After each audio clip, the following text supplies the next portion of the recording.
പ്രിയപ്പെട്ടവരെ, ഇപ്പോഴ് അൾത്താരയിൽ എഴുന്നേറ്റ് നിൽക്കുന്ന സമയത്ത് എൻ്റെ മനസ്സിൽ വന്ന കർത്താവിൻ്റെ ഒരു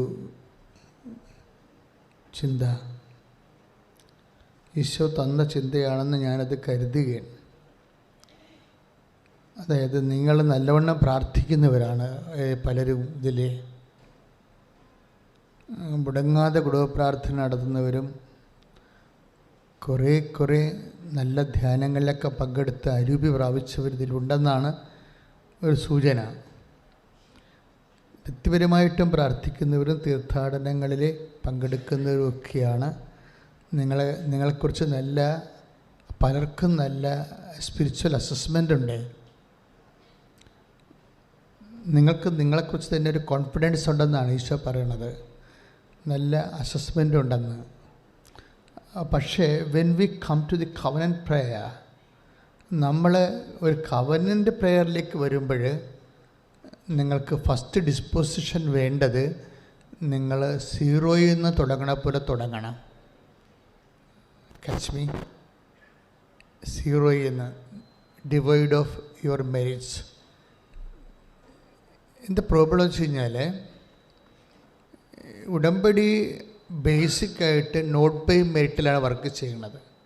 അപ്പം നിങ്ങൾ പറയുന്ന നിങ്ങളുടെ സ്പിരിച്വൽ കപ്പാസിറ്റി അതൊരു മെറിറ്റായിട്ട് വരും, യോഗ്യത. അതുകൊണ്ട് തന്നെ നിങ്ങൾ ഈശോയോട് ഒരു രാജിക്ക് തയ്യാറാകണം. കർത്താവേ, ആസ് യു നോ, നിനക്കറിയാവുന്ന പോലെ എനിക്ക് കുറച്ച് വിശ്വാസമുണ്ട്, ഭക്തിയുണ്ട്, ഞാൻ നീയുമായിട്ട് കുറച്ച് ബന്ധമുണ്ട്, ഞാൻ നിനക്ക് വേണ്ടി ഒത്തിരി ജോലി ചെയ്യുന്നയാളാണ്, നിൻ്റെ പ്രതി നിൻ്റെ ജീവിതത്തെ നിൻ്റെ വചനമനുസരിച്ചൊക്കെ ജീവിക്കാൻ വേണ്ടി എന്നോട് തന്നെ മൽപ്പിടുത്തം നടത്തുന്നയാളാണ്. That's okay. പക്ഷേ നൗ, ഇപ്പോൾ മുതൽ ഞാൻ നീയുമായിട്ട് ഒരു ഉടമ്പടിയിലേക്ക് വരികയാണ്. It is just different thing. ഇതൊരു ഡിഫറെൻറ്റ് തിങ്ങാണ്. നമ്മൾ മറ്റ് ഏതെങ്കിലും ഇന്നുവരെ നമുക്ക് പരിചിതമായ പ്രാർത്ഥനാ രീതികളുമായിട്ട് ഇതിന് എസെൻഷ്യൽ റിലേഷൻസ് ഇല്ല. അതാണ് ഇതിൻ്റെ ഒരു പ്രത്യേകത. അതുകൊണ്ട് നമ്മൾ അങ്ങനെയുള്ള മുൻവിധികളുണ്ടെങ്കിൽ അതിനോട് രാജി പറഞ്ഞിട്ട് നമ്മൾ ഒന്നേന്ന് തുടങ്ങണം. ഒന്നേ തുടങ്ങി കഴിഞ്ഞാൽ ദിസ് ഈസ് എ ബൈലാറ്ററൽ എഗ്രിമെൻ്റാണ്. നമുക്കറിയാം, ദൈവം എപ്പോഴും കൊതിക്കുന്ന ദൈവത്തിൻ്റെ ഒരു സ്വപ്നമാണ് ഈ കവനൻ്റ് എന്ന് പറയണത്. ഞാനീ പട്ടമൊക്കെ ആഘോഷിക്കുന്ന കാര്യം, പട്ടത്തെ ഞാനൊരു കവനൻ്റായിട്ട് ആദ്യം മുതലേ കണ്ടത് കൊണ്ടാണ്. ഇപ്പം ഞാൻ ഉടുപ്പൊന്നും മാറ്റത്തില്ല, സാധാരണഗതിയിൽ സ്വഭാവസ്ത്രം മാറ്റത്തില്ല. ഇൻ കേസ് സാഹിത്യ അക്കാദമി പഠിക്കാൻ പോയപ്പോൾ അവിടുത്തെ ക്ലോസറ്റ്സ് ലാട്രിനൊക്കെ അത്ര ഗുണമുള്ളതല്ലാത്ത കൊണ്ട് അപ്പം മാത്രമാണ് ഞാൻ പിന്നെ ട്രെയിനിലൊക്കെ പോകുമ്പോൾ കിടക്കാൻ നേരത്ത് ചില സമയത്ത് ഉടുപ്പിട്ടൊക്കെ തന്നെ കിടക്കും. അവിടുത്തെ സിറ്റുവേഷൻസ് മോശമാണെങ്കിൽ ഞാൻ പാൻസിട്ട് ആണ് ചിലപ്പോൾ ട്രെയിനിൽ കിടക്കുന്നത്. അതെന്താ കാര്യം വെച്ച് കഴിഞ്ഞാൽ, സഭാവസ്ത്രം വാങ്ങിക്കുന്ന മുമ്പ് ഞാൻ ഈശോയുമായിട്ടൊരു എഗ്രിമെൻ്റ് ചെയ്തായിരുന്നു. 2 എഗ്രിമെൻ്റ് ചെയ്തായിരുന്നു. ഒന്ന്, മെത്രാനച്ഛൻ എന്നാ പറഞ്ഞാലും മോതിരം മുത്തി പോരുകയുള്ളൂ, അതിനെതിരെ ഒരു വാക്ക് സംസാരിക്കത്തില്ലെന്ന് കവനൻ്റ് പറഞ്ഞായിരുന്നു സഭ. അതാണ് കർത്താവ് എന്നെ ഇത്രയും അനുഗ്രഹിച്ചതിൻ്റെ ഒരു കാരണം. മെത്രാനച്ഛനെ അത് ഞാൻ ഡീക്കനായപ്പോൾ തന്നെ പരിശുദ്ധാത്മാവ് എനിക്ക് തന്നൊരു നോട്ടാണ്. അപ്പോസ്തലൻ എന്നാ പറഞ്ഞാലും നീ കേട്ടാൽ മതിയെന്ന്. അപ്പോൾ അപ്പോസ്തലൻ എന്നാ പറഞ്ഞാലും ഞാൻ കേൾക്കുക മാത്രമേ ഉള്ളൂ. അത് കാരണം ഭയങ്കര ദുരിതം പിടിച്ച ഇടവകയിലൊക്കെ എന്നോട് പോകാൻ പറഞ്ഞിട്ടുണ്ട്. അവിടെ എനിക്ക് വെച്ച് തട്ടും കിട്ടിയിട്ടുണ്ട്. പക്ഷേ എന്നാലും ഞാനൊരു അക്ഷരം പോകാൻ പറ്റത്തില്ലെന്ന്, അത് ബുദ്ധിമുട്ടാണെന്ന് പറയത്തില്ല. It's A covenant. നമ്മുടെ റിലേഷൻ ദൈവമായിട്ടുള്ളത് ഒരു ഉടമ്പടിയാണ്. നമ്മൾക്ക് ഉടമ്പടിയോട് വരണത്, എൻ്റെ മക്കളൊരു വിശ്വസ്തത. ഞാനൊന്ന് പറയട്ടെ, നിങ്ങൾ നെഞ്ചത്ത് കൈവച്ചേ. കർത്താവായ ഈശോയെ, ഞങ്ങൾ ആയിരിക്കുന്ന ഉടമ്പടിയിലെ അങ്ങയോട്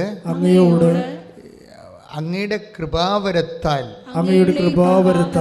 അങ്ങ് ആഗ്രഹിക്കുന്ന രീതിയിൽ വിശ്വസ്തത പാലിക്കുവാൻ എന്നെ അനുഗ്രഹിക്കണമേ. എൻ്റെ കുടുംബത്തെ അനുഗ്രഹിക്കണമേ. സ്തുതിക്കട്ടെ. ഹല്ലേലൂയ, ഹല്ലേലൂയ, ഹല്ലേലൂയ, ഹല്ലേലൂയ, ഹല്ലേലൂയ. യേശുവേ നന്ദി, യേശുവേ സ്തുതി. ഹല്ലേലൂയ. ഹല്ലേലൂയ ഹല്ലേലൂയ ഹല്ലേലൂയ ഹല്ലേലൂയ യേശുവേ സ്തുതി ഹല്ലേലൂയ ഹല്ലേലൂയ ഹല്ലേലൂയ. ഓരോരുത്തരെയും അഭിഷേകം ചെയ്യണം. നിയമങ്ങളിലെല്ലാം ദൈവം ഒരു സമൂഹത്തെ വീണ്ടെടുക്കാൻ വേണ്ടി വ്യക്തികളുമായിട്ടാണ് ഉടമ്പടി ചെയ്യണത്. ക്ലിയർ അല്ലേ? അല്ലേ? ഒരു സമൂഹത്തെ വീണ്ടെടുക്കാൻ വേണ്ടി വ്യക്തികളുമായിട്ട് ഉടമ്പടി ചെയ്യാം. അപ്പോൾ ഒരു വീണ്ടെടുപ്പ് വിഷയം വരുമ്പോൾ വില്ലനായിട്ട് വരുന്ന രണ്ട് കണ്ടൻറ്റുകളുണ്ട്. ഒന്ന് സ്പേസും രണ്ടാമത്തെ ടൈമുമാണ്.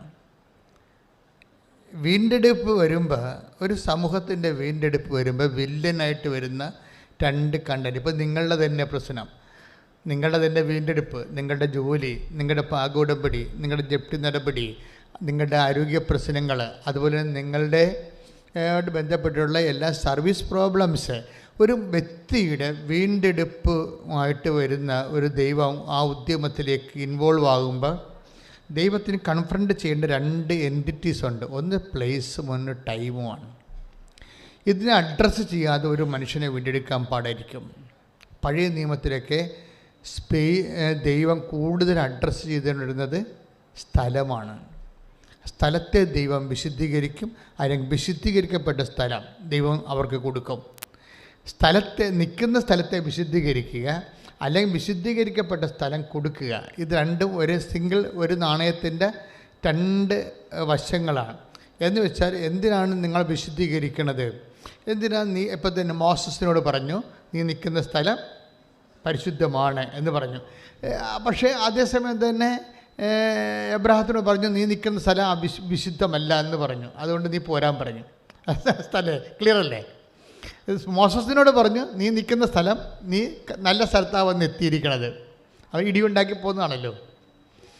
ചില സമയത്ത് നമ്മൾ ഇടിയുണ്ടാക്കി കഴിയുമ്പോൾ ദൈവം തന്നെ ഇടിയുണ്ടാക്കാൻ സാഹചര്യം ഉണ്ടാക്കിയിട്ട് നമ്മൾ നല്ല സ്ഥലത്തേക്ക് കൊണ്ട്. അപ്പോൾ ഒരു വഴക്കുണ്ടായെന്ന് വിചാരിച്ചുകൊണ്ട് നിങ്ങൾ വിഷമിക്കൊന്നും വേണ്ട. നല്ല സ്ഥലത്ത് ചേട്ടാനിയുമായിട്ടൊരു കൊളീഷൻ ഉണ്ടായി, അതിൻ്റെ പേരിൽ നിങ്ങൾ വിഷമിക്കൊന്നും വേണ്ട. നാത്തുമായിട്ടൊരു പോരുണ്ടായി, നിങ്ങൾ വിഷമിക്കേണ്ട. അപ്പോൾ ചിലപ്പോൾ അമ്മായിയും മരുമോളും തമ്മിൽ ഗുസ്തി ഉണ്ടായി, വിഷമിക്കേണ്ട. പക്ഷേ ആ ഒരു ഗുസ്തിയിലൂടെ ചിലപ്പോൾ ദൈവം നിങ്ങളെ നല്ല സ്ഥലത്തേക്ക്, വിശുദ്ധമായ സ്ഥലത്തേക്ക്, നിനക്ക് വളർന്ന് തഴച്ച് വളരാൻ പറ്റിയ സ്ഥലത്തേക്ക് ഷിഫ്റ്റ് ചെയ്തിരിക്കും. It's A shifting time. അതുകൊണ്ടാണ് എപ്പോഴും നമ്മൾ ശ്രദ്ധിക്കണത്. എന്തെങ്കിലും ഇഷ്യൂ ഉണ്ടാകുമ്പോൾ അതിൻ്റെ പറ്റി അയ്യോ അങ്ങനെ ഉണ്ടായില്ല, അമ്മയോട് അങ്ങനെ പറഞ്ഞില്ല, ചേട്ടനോട് അങ്ങനെ പറഞ്ഞില്ല, നാട്ടുകാരുടെ ഉപരി ഇങ്ങനെ എളിഭ്യനായില്ല, ഇങ്ങനെ ഒന്നും പഴയ കാര്യങ്ങളെ ഓർത്ത് ഒന്നും സങ്കടപ്പെടേണ്ട ഒരു കഥയുമില്ല.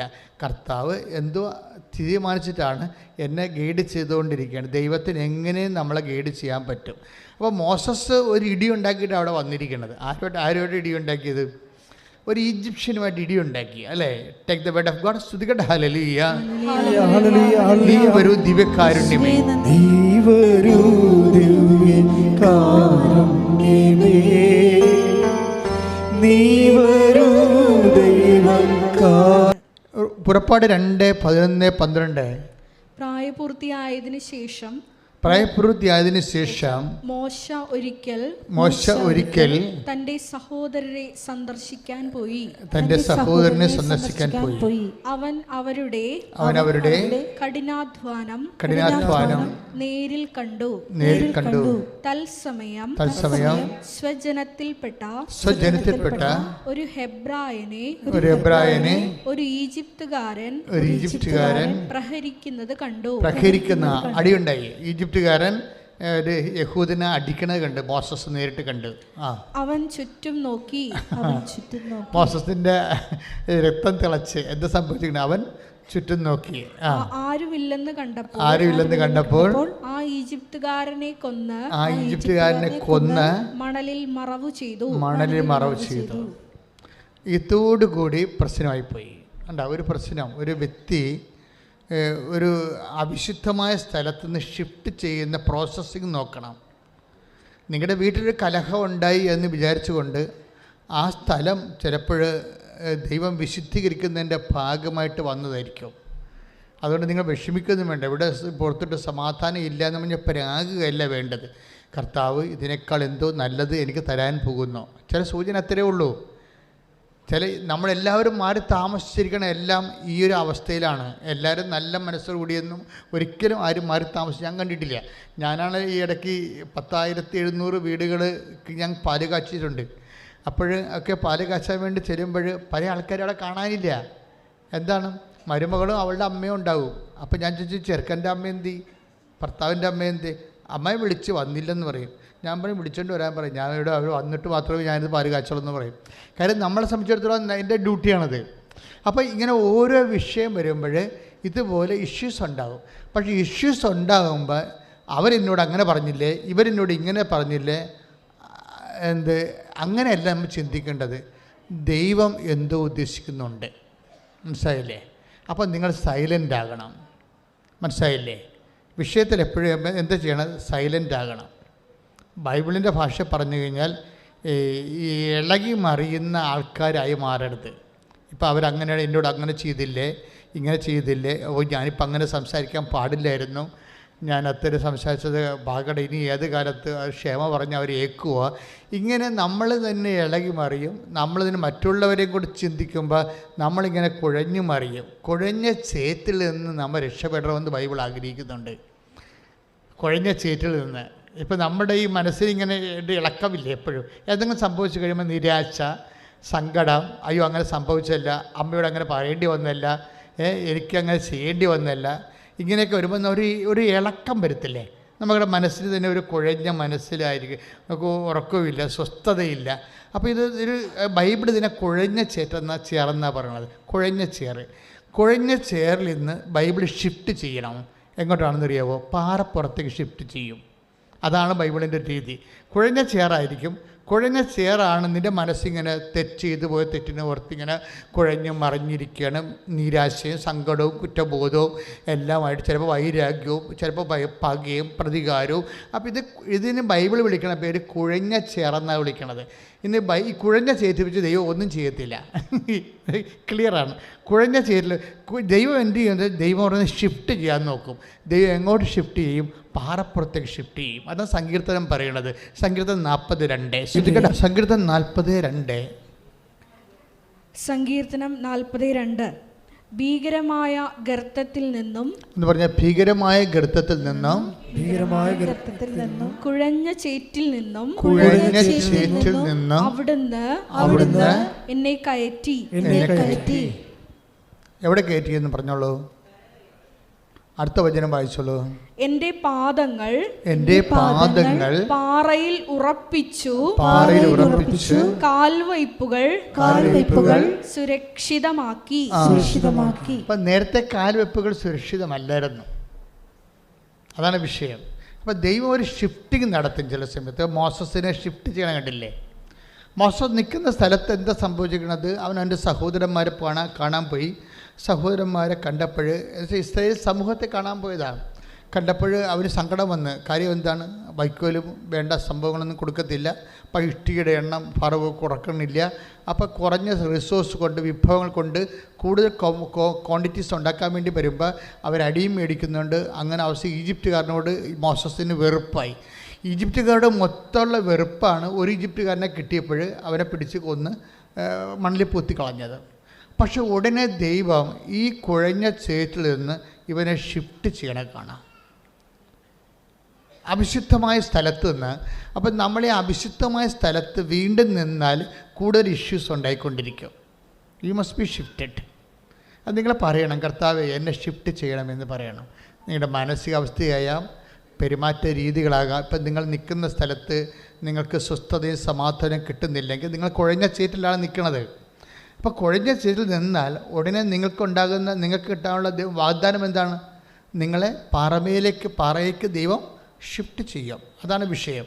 അപ്പോൾ തീർച്ചയായിട്ടും ഷിഫ്റ്റിങ് ഒരു പ്രധാനപ്പെട്ട ബൈബിളിലെ ഒരു പ്രധാനപ്പെട്ട രീതി. ഇപ്പോൾ പഴയ നിയമത്തിൽ എന്ന് പറയുന്നത് സ്ഥലമാണ് അഡ്രസ്സ് ചെയ്യണത്. ഇപ്പോൾ മോസസിനോടും ഇപ്പോൾ എബ്രാഹും അങ്ങനെ ചെയ്തത്. എബ്രാഹത്തിനും അതാണ് സംഭവിച്ചത്.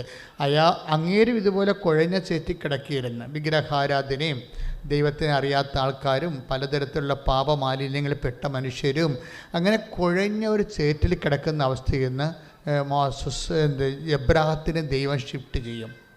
ഹാരാനിൽ നിന്ന് വിളിച്ചോണ്ട് പോരും, കാനാൻ ദേശത്തേക്ക് വിളിച്ചോണ്ട് പോരും.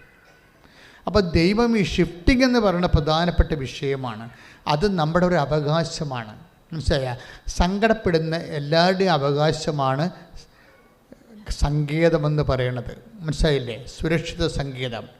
സങ്കടപ്പെടുന്ന എല്ലാവരുടെയും അവകാശമാണ് സുരക്ഷിതമായ സങ്കേതം. അത് നമ്മുടെ റൈറ്റാണ്. പക്ഷേ ഇത് പ്രോബ്ലം എന്ന് വെച്ച് കഴിഞ്ഞാൽ ഇതെങ്ങനെയാണ് പെട്ടെന്ന് ഒരു സുരക്ഷിത സങ്കേതം? ബൈബിളിൽ തന്നെ ദൈവത്തെ വിളിക്കണത് സുരക്ഷിത സങ്കേതമെന്നാണ് വിളിക്കണത്. കർത്താവിൻ്റെ സങ്കേതവും പാറയും കോട്ടയുമാണെന്ന്. Take the word of God. സ്തുതിക്കട്ടെ. ഹല്ലേലൂയ, ഹല്ലേലൂയ, ഹല്ലേലൂയ, ഹല്ലേലൂയ. യേശുവേ നന്ദി, യേശുവേ സ്തുതി, യേശുവേ ആരാധന, ആരാധന, ആരാധന. ഹല്ലേലൂയ. നീ എൻ്റെ സങ്കേതവും നീ എൻ്റെ കോട്ടയും നീ എൻ്റെ പ്രാണനാഥൻ നീ എൻ ദൈവം നീ എൻ്റെ സങ്കേതവും നീ എൻ്റെ കോട്ടയും നീ എൻ്റെ പ്രാണനാഥൻ നീ എൻ ദൈവം. പരിശുദ്ധ പരമ ദിവ്യ കാരുണ്യത്തിന് ആരാധനയും സ്തുതിയും പുകഴ്ചയും ഉണ്ടായിരിക്കട്ടെ. 91 സങ്കീർത്തനം 2-ാം തിരുവചനം. സങ്കീർത്തനം 91:2. കർത്താവിനോട് എന്റെ സങ്കേതവും എന്റെ കോട്ടയും ഞാൻ ആശ്രയിക്കുന്ന എന്റെ ദൈവവും എന്ന് പറയും. കർത്താവ് ആണ് ഈ പാറയെന്ന് പറയുന്ന ആള്. സങ്കേതം എന്ത് സംഭവിച്ച ഈജിപ്തുകാർ ഇപ്പം ഈ 91 സങ്കീർത്തനമില്ലേ, അതൊരു യുദ്ധ സങ്കീർത്തനത്തിൻ്റെ ഒരു യുദ്ധകാല പരിസ്ഥിതിയിൽ എഴുതിയ ഒരു സങ്കീർത്തനമാണ്. നമുക്ക് വാർ ടൈമില്ലേ, വാർ റൂം എന്നൊക്കെ പറയുന്നത്, വാർ ടൈം എന്നൊക്കെ പറഞ്ഞിട്ട് ഒരു യുദ്ധകാല പരിസ്ഥിതിയിൽ കുരുക്കപ്പെട്ട ഒരു സങ്കീർത്തനമാണ്. അതിൻ്റെ അകത്താണ് പറക്കുന്ന അസ്ത്രമൊക്കെ വരണത്.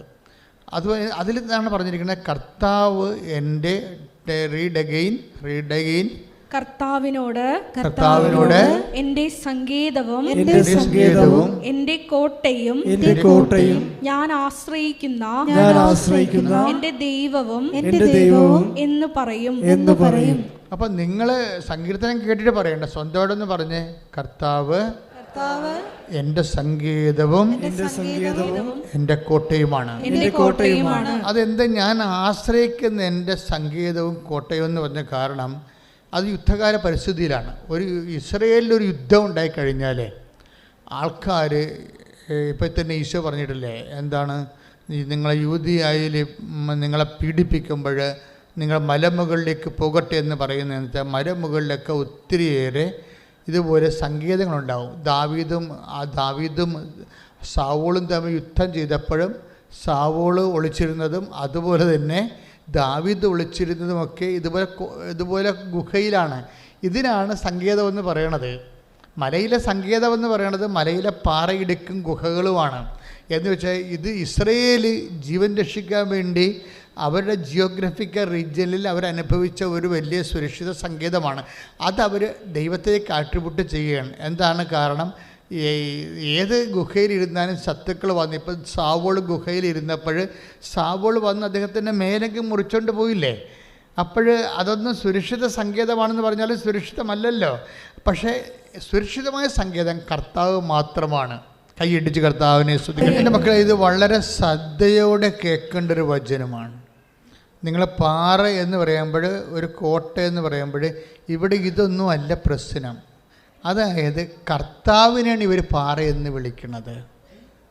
എന്ന് വെച്ച് കഴിഞ്ഞാൽ ഈ നാശക്കുഴിയാണ്, കുഴഞ്ഞ ചേറെന്ന് പറഞ്ഞ നാശക്കുഴിയാണ്. എപ്പോഴും ആണ്ടുപോകാൻ നമ്മൾ ചിലപ്പോൾ ദുഃഖത്തിൽ ആണ്ടുപോകും, ചിലപ്പോൾ പ്രതികാരത്തിൽ ആണ്ടുപോകും, ചിലപ്പോൾ മ്ലേച്ഛതകളിൽ ആണ്ടുപോകും. അങ്ങനെയുള്ള സ്ഥലങ്ങളിൽ ദൈവത്തിന് പ്രവർത്തിക്കാൻ പറ്റാതെ വരും. That is the problem. അപ്പോൾ ദൈവത്തിന് സഹകരിക്കാൻ പറ്റുന്ന ഒരു ഇടത്തിലേക്ക് നിങ്ങളെ ഷിഫ്റ്റ് ചെയ്യണത്. അതാണ് എപ്പോഴും നിങ്ങൾ ശ്രദ്ധിക്കേണ്ടത്. അത് മോസസിന് പ്രതികാരം, വൈരാഗ്യം, മത്സരം, അങ്ങനെ കുഴഞ്ഞ ചേറ്റിൽ നിന്ന് ഇവനെ ഹൊറേബിലേക്ക് ഷിഫ്റ്റ് ചെയ്യും. ഈജിപ്തിൽ നിന്ന് ഹൊറേബിലേക്ക് ഷിഫ്റ്റ് ചെയ്യുമ്പോൾ ദൈവം പറഞ്ഞ വാക്ക് എന്താണ്?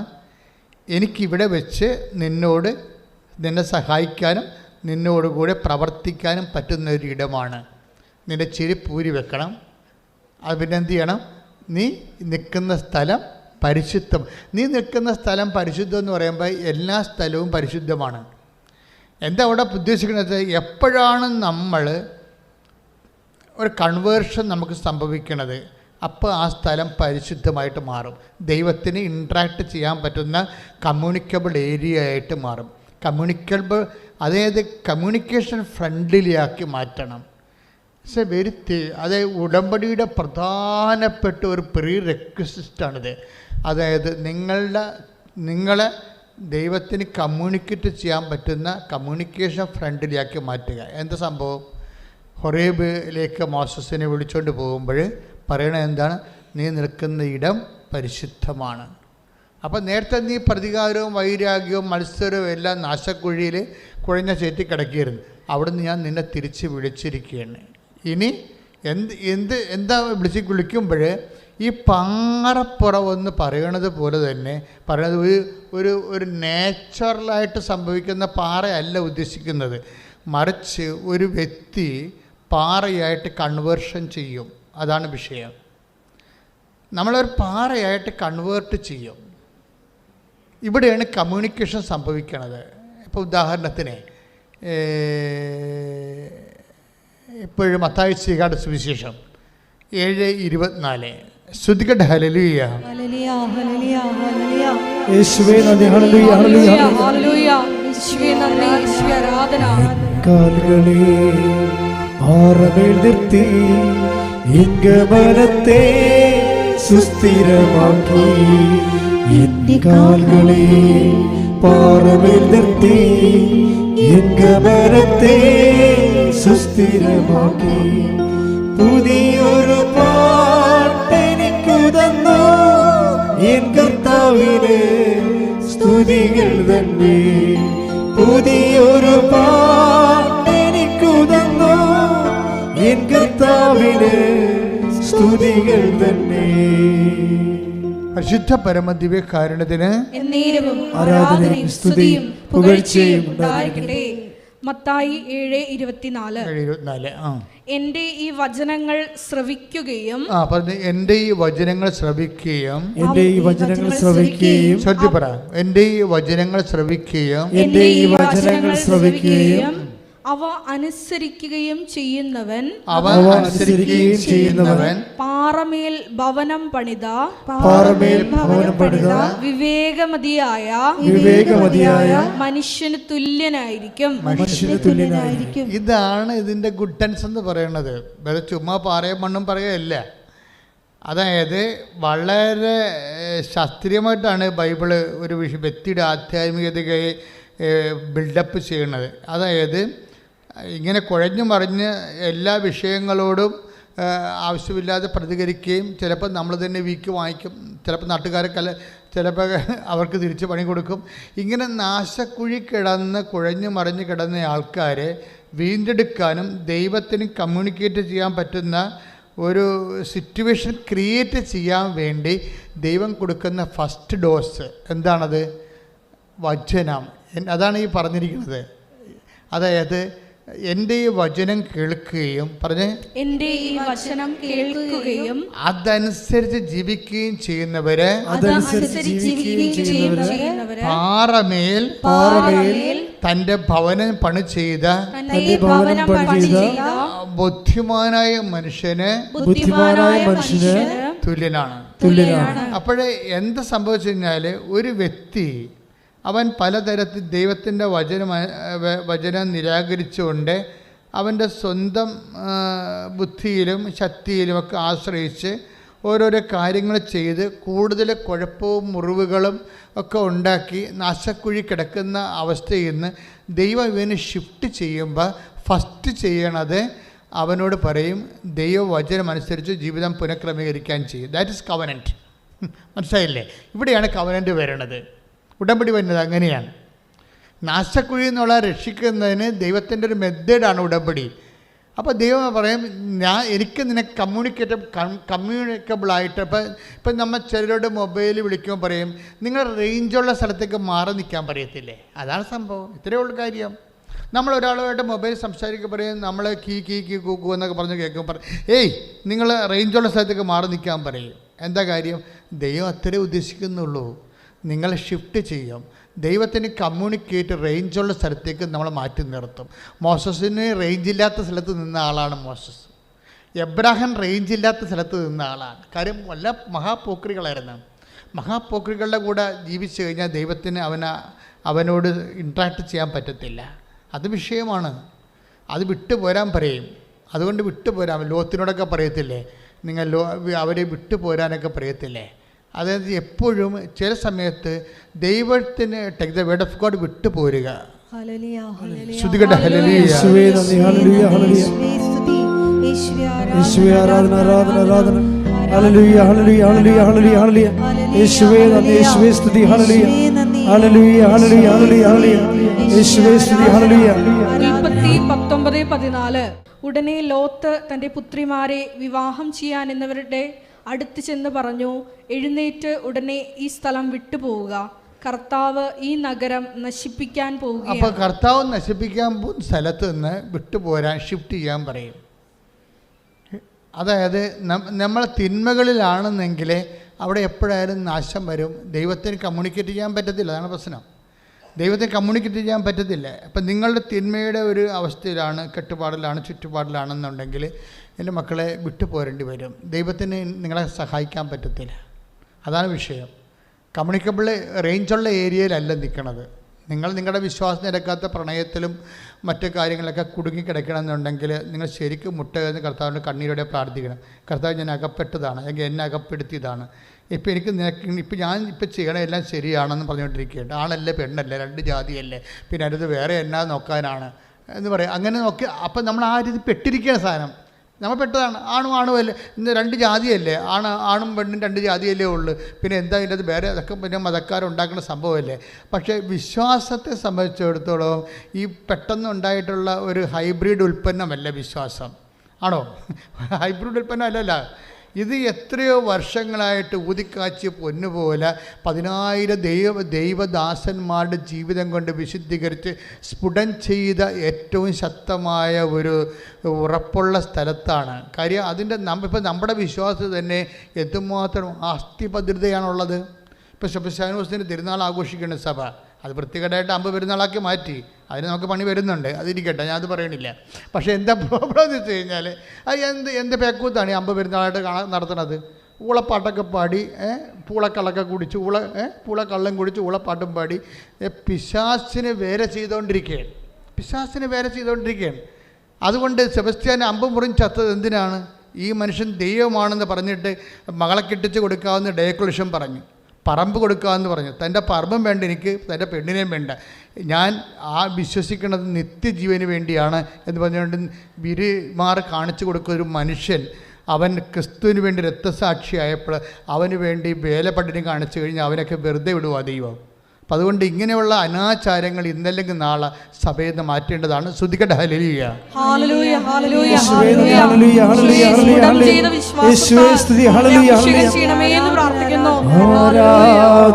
കൈവീശിക്കൊണ്ട് ആരാധന യേശുവേ, ആരാധന ആരാധന ആരാധന യേശുവേ, ആരാധന. പരിശുദ്ധ പരമ ദിവ്യകാരുണ്യത്തിന് അപ്പോൾ കമ്മ്യൂണിക്കബിൾ ഏരിയ, റേഞ്ചുള്ള ഏരിയ, ദൈവത്തിന് നിങ്ങളെ രക്ഷിക്കാൻ കഴിയുന്ന ഇടത്തിലേക്ക്, അതാണ് ഉടമ്പടി ആദ്യം ചെയ്യണത്. ഉടമ്പടി എന്താ ചെയ്യണത്? അനുദപിക്കുക, അനുസരിച്ചാൽ നിങ്ങൾ അത്ഭുതം പ്രാപിക്കും. അതാണ് സംഭവം. ആദ്യം അനുതാപത്തിലേക്കാണ് വരുന്നത്. അപ്പം അതുകൊണ്ട് എന്താ ചെയ്യുന്നത്? അനുതാപം എന്ന് പറയുമ്പോൾ നമ്മുടെ ധ്യാന ഗുരുക്കന്മാർ പൊതുവെ പറയുന്ന ഒരു അനുതാപമല്ല. ഉടമ്പടിയിൽ അനുതാപം എന്ന് പറയുന്നത് ദൈവത്തിന് ഇൻട്രാക്ട് ചെയ്യാൻ പറ്റിയ തലത്തേക്ക് ഷിഫ്റ്റ് ചെയ്യണമെന്നതിൻ്റെ അർത്ഥം. ദൈവത്തിന് നിങ്ങളെ സഹായിക്കാൻ പറ്റുന്ന, നിങ്ങളോട് സംസാരിക്കാൻ പറ്റുന്ന, അതിന് കുറച്ച് വിട്ടു പോരേണ്ടി വരും. മനസ്സിലായേ? ലോത്തിൻ്റെ അപകടം എന്താ സംഭവിച്ചത്? ലോത്ത് കൂടാരം സൊദോം വരെ നീട്ടിയടിച്ചു. അതാണ് പ്രശ്നം. ലോത്തിൻ്റെ പ്രോബ്ലം അതല്ലേ? ലോത്ത് നശിക്കാനുണ്ടായിരുന്ന ഇടവ് എന്താണ്? ലോത്തിന് പിന്നീട് ഈ ജോർദാനൊക്കെ ലോത്തിന് ആകാൻ കാര്യം എന്താണ്? ദൈവത്തെ സംബന്ധിച്ചിടത്തോളം ജോർദാൻ കിട്ടിയോ അല്ലെങ്കിൽ മരുഭൂമി കിട്ടിയോ എന്നല്ല. മരുഭൂമി കിട്ടി എബ്രാഹാം തെളിഞ്ഞു പോവുകയും ചെയ്തു. ജോർദാൻ അന്ന് നനച്ച് വളർത്തപ്പെട്ട പുരയിടങ്ങൾ കിട്ടിയ ലോത്ത് നശിക്കുകയും ചെയ്തു. എൻ്റെ മക്കളെ, നാശവും നന്മയൊക്കെ അന്തിമമായി തീരുമാനിക്കുന്ന കർത്താവാണ്. അപ്പോൾ കർത്താവിൻ്റെ വചനം അനുസരിച്ച് നമ്മുടെ ജീവിതം പുനഃക്രമീകരിക്കുമ്പോഴാണ് നമ്മുടെ പ്രതികൂല സാഹചര്യങ്ങളെ കർത്താവ് അനുകൂലമാക്കുന്നത്. പ്രൈസ്തലോട് ശ്രദ്ധിക്കട്ടെ. ഹല്ലേലൂയ. പരിശുദ്ധ പരമദിവ്യകാരുണ്യത്തിന് ആരാധനയും സ്തുതിയും പുകഴ്ചയും ഉണ്ടായിരിക്കട്ടെ. ബൈബിളിലെ ശക്തമായൊരു വേർഡാണ് ഞാൻ അന്വേഷിക്കുന്നത്. ലോത്ത് സൊദോം വരെ തൻ്റെ കൂടാരം നീട്ടി നിർമ്മിച്ചു. ലോത്തിൻ്റെ ജീവിതത്തിൽ വന്ന ഏറ്റവും വലിയ മിസ്റ്റേക്ക് അവരുടെ കൂട്ടുകെട്ടില്ലേ. സൊദോമിൻ നിവാസികളെക്കുറിച്ച് അറിയാമല്ലോ. ദൈവം നശിപ്പിക്കാൻ വേണ്ടി വെച്ചിരുന്ന ഒരു സമൂഹമാണ്. ഈ കാലങ്ങളിലെ ഏറ്റവും വലിയ സഭയിൽ സംഭവിച്ച ഈ കാലങ്ങളിലെ ഏറ്റവും വലിയ ദയനീയാവസ്ഥ എന്താണെന്ന് വെച്ച് കഴിഞ്ഞാൽ ഹോമോസെക്സ്വൽസിൻ്റെ വിവാഹം ജർമ്മൻ മെത്രാന്മാർ ബ്ലസ് ചെയ്തതാണ്. അതാണ് ഈ നൂറ്റാണ്ടിലെ ഏറ്റവും വലിയ വിപത്തെന്ന് പറയുന്നത്. സൊദോം നിവാസികളാണ് പുരുഷന്മാരും തമ്മിൽ ഇണ ചേർന്നിരുന്നത്. സ്ത്രീകളും തമ്മിൽ ഇണ ചേർന്നത്. ദൈവം അതിനെ മ്ലേച്ഛമായിട്ട് നശിപ്പിച്ച സ്ഥലമാണ്. ഈ നാശത്തിൻ്റെ സംസ്കാരം വീണ്ടും ഈ കാലങ്ങൾ രൂപപ്പെട്ടു വന്നത് ചില മെത്രാന്മാർ അതിനെ ആശീർവദിച്ചു. അപ്പോൾ ഞാൻ ഓർത്ത്, എൻ്റെ ദൈവമേ, ബെനഡിക്റ്റ് 16 മാർപ്പാപ്പയായിരുന്നെങ്കിൽ തീർച്ചയായിട്ടും അദ്ദേഹം ചാർജിലുണ്ടായിരുന്നെങ്കിൽ അദ്ദേഹം അതിനെ റിയാക്ട് ചെയ്തേനാ. സത്യത്തിന് സൂക്ഷിപ്പുകാരാവശ്യമുണ്ട്. അതിനുവേണ്ടിയാണ് ഹോളിസി ദൈവം നിർമ്മിച്ചിരിക്കുന്നത്. അപ്പോൾ അതിൻ്റെ ദൗത്യം ഏറ്റെടുത്ത് ഈ കാലഘട്ടത്തിൽ ദൈവത്തിന് സാക്ഷികളായി പരിഷ്കരിക്കാൻ അത് ശക്തമായ സമയത്ത് മനുഷ്യൻ്റെ മുഖം നോക്കാതെ വിശുദ്ധിക്ക് വേണ്ടിയും സത്യത്തിന് വേണ്ടി നിലനിൽക്കാൻ സഭയെ ശക്തിപ്പെടുത്താൻ വേണ്ടി ശ്രദ്ധിക്കട്ടെ. ഹല്ലേലൂയ.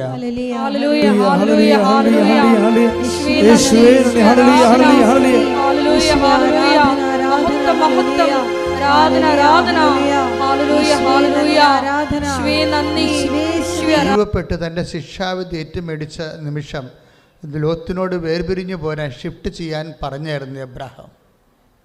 സ്വന്തം സഹോദരൻ്റെ മകനാണ് ലോത്ത് സഹോദരൻ്റെ മകനാണ് എന്ന് വിചാരിച്ചുകൊണ്ട് ദൈവതിരുസന്നിധിയിൽ പാപകരമായ സാഹോദര്യം കോംപ്രമൈസ് ചെയ്യണില്ല. അതാണ് വിഷയം.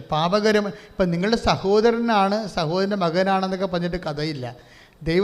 ലോത്ത് നശിപ്പിക്കപ്പെട്ടതിന് ശേഷം, ലോത്തിനെ വേർപിരിഞ്ഞതിന് ശേഷം എബ്രാഹാം ലോത്തിനെ പിന്നെ രക്ഷിച്ചു. പക്ഷേ പിന്നീട് അവർ പിരിയുകയും ചെയ്തു. പക്ഷേ എന്നാലും ലോത്ത് എവിടെയെല്ലാം ചെല്ലുന്നു അവിടെയെല്ലാം പ്രോബ്ലമാണ്. കാര്യം അയാളുടെ മനസ്സ് ക്ലിയർ അല്ലാത്തത് കൊണ്ടാണ് അങ്ങനെ വരണത്. അപ്പം അങ്ങനെയുള്ള ആൾക്കാരുമായിട്ട് വേർപിരിയാൻ വേണ്ടി. പക്ഷേ എബ്രാഹാം ഹാരാനിൽ നിന്ന് വിളിച്ചുകൊണ്ട് പോകുന്ന അതേ വിഷയം തന്നെയാണ്. ഹാരാനിൽ നിന്ന് വിളിച്ചുകൊണ്ട് പോകുന്നപ്പോൾ അതിൻ്റെ കൂടെ ഹാരാൻ്റെ കൂടെ അവരുടെ ഒരു റെപ്രസെൻറ്റേറ്റീവിനെ കൂടി വിളിച്ചുകൊണ്ട് പോകുന്നു. അപ്പോൾ ഹാരാനിൽ നിന്ന് പോകുന്നതുകൊണ്ട് പ്രത്യേകിച്ച് പ്രയോജനമൊന്നും ഉണ്ടായില്ല. പറഞ്ഞ മനസ്സിലായില്ലേ? എബ്രാഹിം ഹാരാനിൽ നിന്ന് വിളിച്ചുകൊണ്ട് പോകുന്ന വിഗ്രഹാരാധനയും ഇതുപോലെ സ്വജന വർഗഭോഗവും സ്വവർഗഭോഗവും ഇങ്ങനെയൊക്കെയുള്ള വൃത്തികെട്ട മ്ലേച്ഛമായ ജീവിതത്തിൽ നിന്നാണ് എബ്രാഹത്തിനെ വിളിച്ചുകൊണ്ട് പോകുന്നത്. പക്ഷേ വിളിച്ചുകൊണ്ട് പോകുന്നപ്പോൾ എന്നാ കുഴപ്പമെന്ന് വെച്ച് കഴിഞ്ഞാൽ അയാളുടെ കൂടെ ലോത്തിനെയും വിളിച്ചുകൊണ്ട് പോകുന്നു. പിന്നെ ഹാരാനിൽ നിന്ന് വിളിച്ചുകൊണ്ട് പോകുന്ന അൾട്ടിമേറ്റ് ആയിട്ടുള്ള ദൈവം ഉദ്ദേശിച്ച കാര്യം നടന്നില്ല. അതാണ് വിഷയമായി പോയത്. ഇപ്പം യാക്കോബിൻ്റെ 2 ലേയായും റാഖേലും പോന്നപ്പോൾ റാഖേലും അവിടുന്ന് ലാബാൻ്റെ അടുക്കൽ നിന്ന് തിരിച്ച് വാഗ്ദാന നാട്ടിലോട്ട് പോരുമ്പോൾ അവരുടെ വിഗ്രഹത്തെ കൂടി റാഖേൽ അടിച്ചു മാറ്റി കൊണ്ടുപോകുന്നായിരുന്നു ഇല്ലേ? അതാണ് വിഷയം വന്നിരിക്കുന്നത്. അതുകൊണ്ടാണ് പിന്നീട് യാക്കോബുമായിട്ട് മൽപ്പിടുത്തത്തിന് ദൈവം തയ്യാറായതിന് കാര്യം. ഇവൻ്റെ എളി ഉളുക്കി കളയാൻ കാരണം അതാണ്.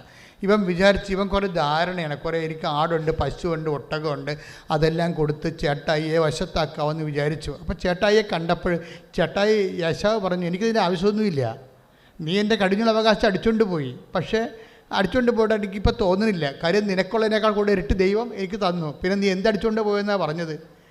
അതാണ് വിഷയം. ഒന്നും അടിച്ചുകൊണ്ട് പോയിട്ടില്ല, നിനക്ക് തോന്നിയത് അടിച്ചുകൊണ്ട് പോയെന്ന് പറഞ്ഞു. അപ്പോൾ അതെനിക്കതൊന്നും വേണ്ട, ആവശ്യത്തിന് കൂടുതലുണ്ടെന്ന് പറഞ്ഞു. അപ്പോൾ ചേട്ടായിയെ വശത്താക്കാൻ വേണ്ടി മാനുഷികമായ ചില തന്ത്രങ്ങളാണ് യാക്കോബ് കാണിച്ചുകൊണ്ടിരുന്നത്. അപ്പോൾ ഈ മാനുഷിക തന്ത്രങ്ങളും കുതന്ത്രങ്ങളും വെച്ചുകൊണ്ട് നീ മേൽക്കോയ്മ നേടാൻ നോക്കണ്ട. അതിനെ വിട്ടുമാറിയിട്ട് ദൈവവുമായിട്ട് ഡയറക്റ്റ് ഫൈറ്റ് വരണത് അങ്ങനെയാണ്. ഫൈറ്റ് വന്ന അവസാനം ഇവൻ്റെ എളി ഉളുക്കി കളയും. അപ്പോൾ യാക്കോബിന് മനസ്സിലാകും ഇനി ദൈവത്തെ അടിസ്ഥാനപ്പെടുത്തി തന്നെ ജീവിക്കാമെന്ന്. അതുകൊണ്ട് പ്രാർത്ഥിക്കുക, കർത്താവായ ദൈവമേ, എന്നെ അങ്ങ് ഷിഫ്റ്റ് ചെയ്യുന്ന ഇടത്ത് വെച്ച് അങ്ങയുടെ വചനം അനുസരിച്ച് ജീവിക്കുന്ന ഒരു പുതിയ സംസ്കാരത്തിന്റെ ഉടമയായി എന്നെ പുനഃക്രമീകരിക്കണമേ. ശ്രുതിക്കട്ടെ ഹല്ലേലൂയ. ഒരു തേർഡ് പാർട്ടിയെ മുന്നിൽ കണ്ടുകൊണ്ടാണ് ദൈവം സംസാരിക്കുന്നത്. എന്താണ്? 17:2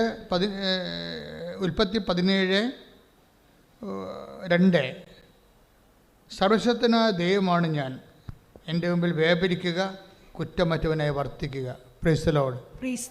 അത് പറഞ്ഞ സർവശക്തനായ ദൈവമാണ് ഞാൻ, എൻ്റെ മുമ്പാകെ വ്യാപരിക്കുക, കുറ്റമറ്റവനായി വർത്തിക്കുക. എന്നിട്ട് ഇതിൻ്റെ അർത്ഥം ലോത്തിനെ പോലെ ആവരുത്, സോദോം നിവാസികളെ പോലെ ആവരുതെന്നതിൻ്റെ അർത്ഥം. അതിൻ്റെ കൂടെ അർത്ഥം അതാണ്. എന്ന് വെച്ചാൽ നിൻ്റെ കൂട്ടുകെട്ടുകൾ പരിശോധിക്കണമെന്ന് അർത്ഥം. മനസ്സിലായില്ലേ? നീ ഏത് ഉടമ്പടി എടുത്താലും നിൻ്റെ കൂട്ടുകെട്ടുകൾ പൊളിയാണെങ്കിൽ, ഇപ്പം പൊളിയെന്ന് വെച്ച് കഴിഞ്ഞാൽ പണ്ടൊക്കെ മോശമെന്ന് അർത്ഥം, ഇപ്പം പൊളിയെന്ന് വെച്ചാൽ നല്ലതാണ്. എന്തൊരു മനുഷ്യൻ്റെ ലാംഗ്വേജിൻ്റെ പോക്കി. അപ്പം നിൻ്റെ കൂട്ടുകെട്ടുകൾ മോശമാണെങ്കിൽ തീർച്ചയായിട്ടും നിൻ്റെ ഉടമ്പടി അത് ബാധിക്കും. അതാണ് വിഷയം. കാര്യം ലോത്തിന് സംഭവിച്ചത് എന്താ? അവൻ കൂടാരമടിച്ചപ്പോൾ സോദോമിനോട് ചേർത്ത് വെച്ച് കൂടാരമടിച്ചു. അതാണ് വിഷയം. അപ്പം നമ്മൾ സോദോം നിവാസികളെ അതുപോലെയുള്ള ആൾക്കാരുടെ മാനസികാവസ്ഥ, വിശ്വാസമില്ലാത്തവരുണ്ടാവും, വിശ്വാസം എതിർക്കുന്നവരുണ്ടാകും. അപ്പോൾ ഇങ്ങനെയുള്ളവരോടൊക്കെ ഗുഡ് ബൈ പറയണം ശരിക്കും. അത് ഭയങ്കര വിഷയമാണ്. ഉടമ്പടി കാലത്ത് നമ്മൾ ചെയ്യേണ്ട ഒരു കാര്യമാണ് ഈ ഡിറ്റാച്ച്മെൻ്റ് എന്ന് പറയണത്. അപ്പോൾ വിശ്വാസ സംബന്ധമായ കാര്യങ്ങൾക്ക് എപ്പോഴും എതിർപ്പ് പറയുന്നവരും വിശ്വാസത്തെക്കുറിച്ച് യാതൊരു ഗ്രാഹ്യമില്ലാത്തവരും അവരോടൊക്കെ നമുക്ക് സഹവർത്തത്തിൻ്റെ ഒരു ആവശ്യമില്ല. എന്താ കാര്യം? ഉടമ്പടിയുടെ കാലമെന്ന് പറയണത് ദൈവത്തിൻ്റെ വചനം അനുസരിച്ച് ജീവിക്കാനുള്ള കാലമാണത്. കാര്യം ദൈവവും നീയും തമ്മിലുള്ള ഒരു സ്വകാര്യതയുടെ ഭാഗമായിട്ടാണ് അത് ഡെവലപ്പ് ചെയ്ത് വരുന്നത്. അതിനെ എന്താ ദൈവം ഉദ്ദേശിക്കുന്നത്? നാശക്കുഴിയിൽ നിന്ന് നിന്നെ പാറമേൽ ദൈവം നിർത്താൻ പോവുകയാണ്. കഴിഞ്ഞ ദിവസങ്ങളിലെ ഒരു സാക്ഷ്യം പറഞ്ഞു. അതായത് ഒരു വയനാട്ടിലെ ഒരു ചെടുത്തിയുടെ സാക്ഷ്യമാണ്, ഞാൻ കേട്ടതാണ്. അതായത് അനിത എന്നാ ചേച്ചിയുടെ പേര്. അപ്പോൾ അവരുടെ സാക്ഷ്യം എന്ന് പറയണത്, അവർ ഉടമ്പടി എടുത്ത ഉടനെ ഒരു സ്വപ്നം കാണും. സ്വപ്നം കണ്ടു വെച്ച് കഴിഞ്ഞാൽ അവരെ ഒരു പാറപ്പുറത്ത് കയറ്റി നിർത്തും ദൈവം ഒരു പാറപ്പുറത്ത് കയറ്റി നിർത്തും. എന്നിട്ട് പെട്ടെന്ന് 2 ചിറകുകൾ അവർക്ക് കൊടുക്കും. ഇവർ ഒരു പ്രേക്ഷിതയാണ് ശരിക്കും. ആ സ്ഥലത്തുള്ള സഭാപ്രവർത്തകയാണ്. അപ്പോൾ ദൈവത്തിൻ്റെ വചനമൊക്കെ അനുസരിച്ച് ജീവിക്കുന്ന പാർട്ടിയാണ്. പക്ഷെ അവരൊന്ന് ഉടമ്പടി എടുക്കാൻ കാരണം അവരുടെ ഒരു മകള് 2 മക്കളുണ്ട്. 2 മക്കൾ, ഒരു മകൾ, രണ്ടും ഒരേ സമയത്ത് ഇരട്ടസന്തതികളാണ്. ഒരേ സമയത്ത് ഇങ്ങനെ പഠിച്ചു വരികയാണെങ്കിലും ഒരു കൊച്ചിന് ഫിസിക്കലി ഹാൻഡിക്യാപ്പാണ്. അപ്പോൾ അവളോട് ഡിസ്കണ്ടിന്യൂ ചെയ്യാൻ പറഞ്ഞു. അപ്പോൾ ഇരട്ടസന്തതികൾ ഒരുമിച്ച് പഠിച്ചുകൊണ്ട് പോകുമ്പോൾ അവസാനം 10ാം ക്ലാസ്സിൽ എത്തുമ്പോൾ ഒരുത്തിക്ക് പരീക്ഷ എഴുതാൻ പറ്റാത്തത് പറയുമ്പോൾ എന്ത് സങ്കടമായിരിക്കും. അപ്പോൾ അതാണ് അവരൊന്ന് ഉടമ്പടി എടുക്കുന്നത്. അതാണ് അവരുടെ സങ്കടം. അതാണ് ഉടമ്പടി എടുക്കുന്നത്. പിന്നെ അവരുടെ ചേട്ടൻ്റെ വീടുണ്ട്. ഭയങ്കര ഒത്തിരി കല്യാണങ്ങളും തറവാട്ടിൽ ഒത്തിരി വിഭവം ഒരുമിച്ച് താമസിച്ചതും ഒത്തിരിയേറെ അടിയന്തരം നടന്ന പഴയൊരു വീടാണ്. പക്ഷേ ഒരിക്കലും ആ വീടൊന്ന് പൊളിച്ചു പണിയാനോ അവിടെ ഒന്ന് നല്ലവണ്ണം ഒരു മനുഷ്യനെ അന്തസ്സോട് ജീവിക്കാനോ പറ്റണില്ല. അപ്പോൾ അതും അവർ ഉടമ്പടി വിഷയമാക്കി. ഒരിക്കലും നടക്കാത്ത കാര്യമായതുകൊണ്ട് അതും ഉടമ്പടി വിഷയമാക്കി. ഈ ഹാൻഡിക്യാപ്ഡായിട്ടുള്ള മകൾക്ക് എങ്ങനെയെങ്കിലും അവളുടെ വിദ്യാഭ്യാസം നഷ്ടപ്പെട്ടു പോയല്ലോ. അതൊന്ന് റീക്രിയേറ്റ് ചെയ്യാൻ വേണ്ടിയാണ് ഉടമ്പടി എടുത്തത്. പക്ഷെ ഉടമ്പടി എടുത്ത് കഴിയുമ്പോൾ അവർക്ക് കിട്ടുന്ന മെസ്സേജ് എന്താണ്? അവരെ ഒരു പാറപ്പുറത്തേക്ക് ദൈവം കയറ്റി നിർത്തുന്ന, പിന്നെന്താണ്, 2 ചിറകുകൾ നൽകപ്പെടുന്നു. ഉടമ്പടിയിൽ എപ്പോഴും ആൾക്കാർ സ്വപ്നം കാണും, ഞാനും കണ്ടിട്ടുണ്ട് സ്വപ്നം, ചിറകുള്ള മാതാവിനെ. അത് ചിറകുള്ള, ഇപ്പം നടന്നു വരണ കാര്യവും പറന്നു പോകുന്ന കാര്യവും സ്പീഡിന് വ്യത്യാസമുണ്ടല്ലേ? ഈ സ്പീഡാണ് ഉദ്ദേശിക്കുന്നത്. അതായത് പക്ഷെ പാറപ്പുറത്ത് കയറ്റി നിർത്തിയിട്ട് മാത്രമേ നിനക്ക് സ്പീഡ് ഉണ്ടാകത്തുള്ളൂ. ഈ കുഴഞ്ഞ ചേറ്റിൽ കിടന്ന് നിനക്ക് സ്പീഡ് കിട്ടത്തില്ല. നീ ആൾക്കാരുമായിട്ട് ഗുസ്തിയും വഴക്കവും വൈരാഗ്യവും മത്സരവും പ്രതികാരവും ഒക്കെ ആയിട്ട് ഇങ്ങനെ ചേറ്റിലെ നശക്കുഴി കിടന്നാൽ ഉടമ്പടി നിന്നെ പെട്ടെന്ന് പാറപ്പുറത്തേക്ക് കയറ്റി നിർത്തും. എന്താണ് പാറപ്പുറം എന്ന് പറയണത്? 4:7-24 എന്താണ്?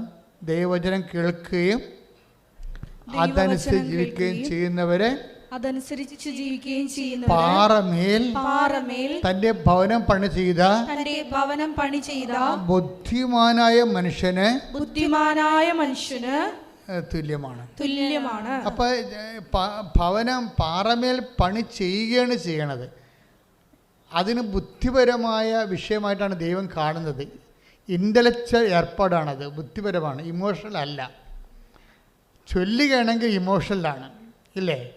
ആൾക്കാർ ചൊല്ലുമല്ല പ്രാർത്ഥനകളൊക്കെ, ഇമോഷണലായിട്ടൊക്കെ ചെല്ലും. കുരിശിൻ്റെ വഴിയൊക്കെ ചൊല്ലി ആൾക്കാർ കരയണം കണ്ടിട്ടില്ലേ? അപ്പോൾ കുരിശിൻ്റെ വഴി പിന്നെ ചിലപ്പോൾ സമയത്ത് ഭാഷാപരത്തിൽ പ്രാർത്ഥിച്ച ആൾക്കാർ വിറച്ചതുള്ളും, ചിലപ്പോൾ കരയും, ചിലപ്പോൾ അങ്ങനെ ഒത്തിരി കാര്യങ്ങൾ ആൾക്കാർ കാണിക്കും. ഇമോഷണലാണ് അതെല്ലാം. പക്ഷേ കർത്താവ് പറയണത് ഉടമ്പടി ജീവിതം ഇമോഷണൽ അല്ല, ഇൻ്റലക്ച്വലാണ്. അതാണ് വിഷയം. ചൊല്ലണ കാര്യങ്ങളല്ല ഇമോഷണലാണ്. മനസ്സിലായില്ലേ? എത്രയും തീയുള്ള മതം 1000 പ്രാവശ്യം ചൊല്ലിയെന്നൊക്കെ പറയത്തില്ലേ? ചൊല്ലണ കാര്യം ഇമോഷണലാണ്. പക്ഷേ എന്താ പ്രശ്നം വെച്ച് കഴിഞ്ഞാൽ അതുകൊണ്ട് നീ ഒരു പാറപ്പുറത്തൊന്നും ആകത്തില്ല. അതാണ് വിഷയം. അതാണ് ഈ നാശക്കുഴി കിടന്ന് തന്നെ നിനക്ക് ചെല്ലൊക്കെ ചെയ്യാൻ പറ്റും. പക്ഷെ ഉടമ്പടി കൊണ്ട് ഉദ്ദേശിക്കുന്നത് പാറമേൽ തൻ്റെ ഭവനം പണി ചെയ്യണതാണ്, ചെല്ലുകയല്ല. ബുദ്ധിമാനായ മനുഷ്യന് തുല്യനാണ്. അപ്പോൾ ഉടമ്പടി ഒരു ഇൻ്റലക്ച്വൽ ആയിട്ടുള്ള ഒരു ഏർപ്പാടാണ്. പാറ ഉണ്ടാകണതും ഈ ഒരു മനുഷ്യൻ ദൈവത്തിൻ്റെ വചനം അനുസരിച്ച് കൊണ്ട് ജീവിതം പുനഃക്രമിച്ച് കഴിയുമ്പോൾ അവൻ പാറമേലായി. പിന്നെ ഉടനെ സ്പീഡ് നൽകും, ചിറക് നൽകും. അതാണ് വിഷയം. എന്ന് വെച്ച് കഴിഞ്ഞാൽ അപ്പോൾ ആ ബദിരിയായ കൊച്ച് അമ്മയോട് പറയും, അമ്മ ഞാനൊരു സ്വപ്നം കണ്ട് എനിക്ക് 84% മാർക്ക് കിട്ടിയെന്ന് പറഞ്ഞ്. അപ്പോൾ അമ്മ പറഞ്ഞ് നിനക്ക് 84% മാർക്ക് കിട്ടത്തില്ല, പക്ഷെ നീ ജയിക്കും, നിന്നെ പരീക്ഷയ്ക്ക് അവരെടുക്കുമെന്ന് പറഞ്ഞ്. അതാണ് വിഷയം. അമ്മയ്ക്ക് കിട്ടിയിരിക്കുന്ന മെസ്സേജ് അതാണ്. പക്ഷേ 84% മാർക്ക് ചേച്ചിക്കാണ് കിട്ടിയത്, ഹാൻഡിക്യാപ്പ് അല്ലാത്ത ചേച്ചിക്ക്. പക്ഷേ ഹാൻഡിക്യാപ്പായി ഇവൾക്ക് കിട്ടിയിരിക്കുന്ന 79% മാർക്ക് കിട്ടി. കൈ ഇടിച്ച് മനസ്സിലാക്കേണ്ട ഒരു വിഷയമാണ് ഉടമ്പടി. അതെന്ത് സംഭവിച്ചിരിക്കണമെന്ന് വെച്ച് കഴിഞ്ഞാൽ ഇപ്പം തന്നെ ഉൽപ്പത്തി 13:12 take the word of God. ഉൽപ്പത്തി 13:12 അബ്രാം കാനാൻ ദേശത്ത് താമസമാക്കി. അബ്രഹാം കാനാൻ ദേശത്ത് ഒന്ന് പറഞ്ഞേ. അബ്രഹാം കാനാൻ ദേശത്ത് താമസമാക്കി. ലോത്ത് സമതലത്തിലെ നഗരങ്ങളിലും വസിച്ചു. ലോത്ത് അവൻ സോതോമിനടുത്ത് കൂടാരമടിച്ചു. സോതോമിലെ ആളുകൾ ദുഷ്ടന്മാരും കർത്താവിന്റെ മുൻപിൽ മഹാപാപികളുമായിരുന്നു. അപ്പൊ ഈ ആൾക്കാരുടെ കൂടെയാണ് നീ കൂടാരം അടിച്ചിരിക്കണമെങ്കിൽ നിന്റെ സഹവർത്തിത്വവും സൗഹൃദ വളയുമെങ്കിലും ഉടമ്പടി കിതക്കാൻ സാധ്യതയുണ്ട്. It's A very serious thing. ഇത് 13:12 ലോത്ത് കൂടാരം അടിച്ച്. എബ്രഹാം ഹാരാനിൽ കൂടാരം അടിച്ചിട്ട് അവൻ ചെയ്തത് എന്താണെന്നറിയാമോ? അങ്ങനെ വചനമുണ്ട്, ബലിപീഠം നിർമ്മിച്ചെന്ന്. ശ്രുതികയുടെ മക്കളെ, യേശുവേ സ്തോത്രം.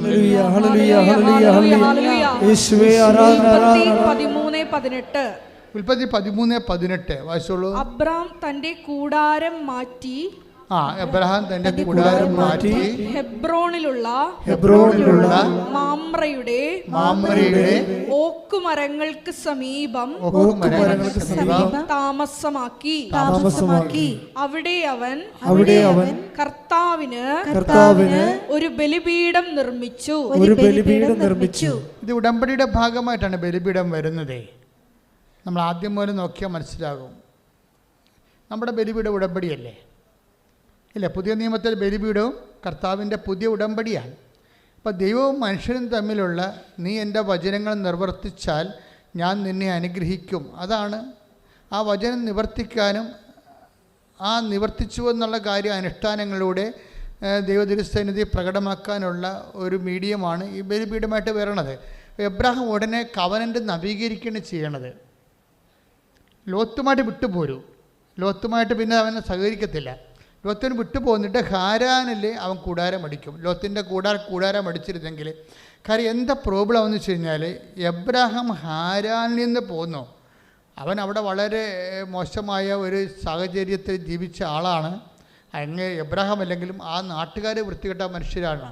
അപ്പം അങ്ങനെയുള്ള മ്ലേച്ഛമായ ദൈവത്തെക്കുറിച്ച് ചിന്തയില്ല, അത് സാൻമാർഗ ജീവിതത്തെക്കുറിച്ച് ബോധമില്ല. അങ്ങനെയൊക്കെ ജീവിച്ച ഒരു അച്ചടക്കമില്ലാത്ത ജീവിതത്തിൽ നിന്ന് എബ്രഹാത്തിനെ ദൈവം വിളിച്ചുകൊണ്ട് പോകുമ്പോൾ ദൈവത്തിന് ലക്ഷ്യമുണ്ടായിരുന്നു. പക്ഷേ ദൈവത്തിൻ്റെ ലക്ഷ്യത്തെ എബ്രഹാം തന്നെ അട്ടിമറിക്കും. എന്താ കാര്യം? ലോത്തിനെ കൂടി കൊണ്ടുപോരും. അതാണ് വിഷയം വേണ്ടത്. ലോത്തിനെ കൂടി കൊണ്ടുപോരും. നമ്മളിപ്പോൾ കോവിഡിൻ്റെ മാസ്ക് ഒക്കെ വെച്ച് നടക്കത്തില്ല ആൾക്കാർ ഇല്ലേ? ആ മാസ്കിൽ തന്നെ അണുക്കളുണ്ടെങ്കിലുള്ള അവസ്ഥ എന്തായിരിക്കും? മാസ്ക് വെച്ചിട്ട് വല്ല കാര്യമുണ്ടോ? അതാണ് വിഷയം വേണ്ടത്. മാസ്കിൽ തന്നെ അണുക്കളുണ്ടെങ്കിൽ മാസ്ക് വെച്ചൊരു കാര്യമില്ല. അപ്പോൾ ഈ അണുക്കളുള്ള മാസ്കുമായിട്ടാണ് എബ്രഹാം പോകുന്നത്. ആ ലോത്തിനെയും കൂടെ കൂട്ടിക്കൊണ്ട് പോകുന്നത്. അത് ദൈവത്തിന് ഒരിക്കലും ഇഷ്ടപ്പെട്ടിട്ടില്ല. അപ്പം നിൻ്റെ കൂട്ടുകെട്ട് എന്താണെന്ന് നീ നോക്കണം. ഈ ഉടമ്പടി എടുത്തു കഴിഞ്ഞാൽ നിൻ്റെ കൂട്ടുകെട്ട് എന്താണ്? നിങ്ങൾ അവരുടെ സംസാര രീതികൾ എന്താണ്? അവരെന്തിനെക്കുറിച്ചാണ് സംസാരിക്കണത്? അവരും ചിലപ്പോൾ നിൻ്റെ കൂടെ വന്ന് ഉടമ്പടി എടുത്തെങ്കിലും അവർ പറയും വല്ലപാട് ഇതൊന്നും അവസാനിപ്പിക്കണം, എന്നിട്ട് വേണം അടിച്ചു പൊളിക്കാൻ. അങ്ങനെ ജീവിക്കുന്ന ആ ലോകചിന്ത ഉള്ള ആൾക്കാരുണ്ട്. ഇങ്ങനെ ലോത്തുമാരോട് ഗുഡ് ബൈ പറയേണ്ടി വരും. ലൂത്ത് ഗുഡ് ബൈ പറഞ്ഞില്ലെങ്കിൽ ദൈവം അതായത് നീ ദൈവത്തിൻ്റെ ആളാണെങ്കിൽ നിന്നെക്കൊണ്ട് എബ്രഹാത്തിൻ്റെ കൂടെ നിന്നുകൊണ്ട് വെട്ടിമുറിച്ച് ലോത്തിനെ കളയണ കണ്ടില്ലേ? ലോത്തിനെ കളയും. എബ്രഹാം മരിച്ചുകൊണ്ട് നടന്നിട്ട് പോലും അവിടെ അടിയുണ്ടാക്കി. നീ ആരെങ്കിലും കൂടെ കൊണ്ടു നടന്നാൽ അവൻ തന്നെ നിനക്ക് പണി തരും. ദൈവത്തിന് നിരക്കാത്ത ബന്ധങ്ങളോ സ്വന്തങ്ങളോ ഉണ്ടാക്കിയ അവരിലും തന്നെ പണി തരും. എബ്രഹാത്തിന് ലോത്തുമായിട്ട് അടിയുണ്ടായില്ലേ? അടിയുണ്ടാക്കിയ വെച്ചാൽ അത് എരന്ന് മേടിച്ച് അടിയണത് ഉറപ്പല്ലേ? നിങ്ങൾ ദൈവത്തെ മാറ്റി നിർത്തിയ മാനുഷികമായ ഒത്തുതീർപ്പിന് വന്നപ്പോൾ അടി എരന്ന് മേടിക്കും ആൾക്കാർ. എബ്രഹാം അങ്ങനെ അടി എരന്ന് മേടിച്ച ആളാണ്. എന്താ കാര്യം? ലോത്തിനെ കൊണ്ടുപോകുന്നു.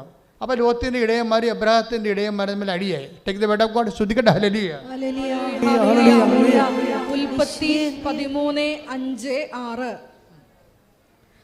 അവൻ്റെ കൂടെ പുറപ്പെട്ട ലോത്തിനും ആട്ടിൻപറ്റങ്ങളും കന്നുകാലിക്കൂട്ടങ്ങളും കൂടാരങ്ങളും ഉണ്ടായിരുന്നു. അവർക്ക് ഒന്നിച്ച് താമസിക്കാൻ ആ ദേശം മതിയായില്ല. കാരണം അവർക്ക് വളരെയേറെ സമ്പത്തുണ്ടായിരുന്നു. ഒന്നിച്ച് പാർക്കുക വയ്യാതായി.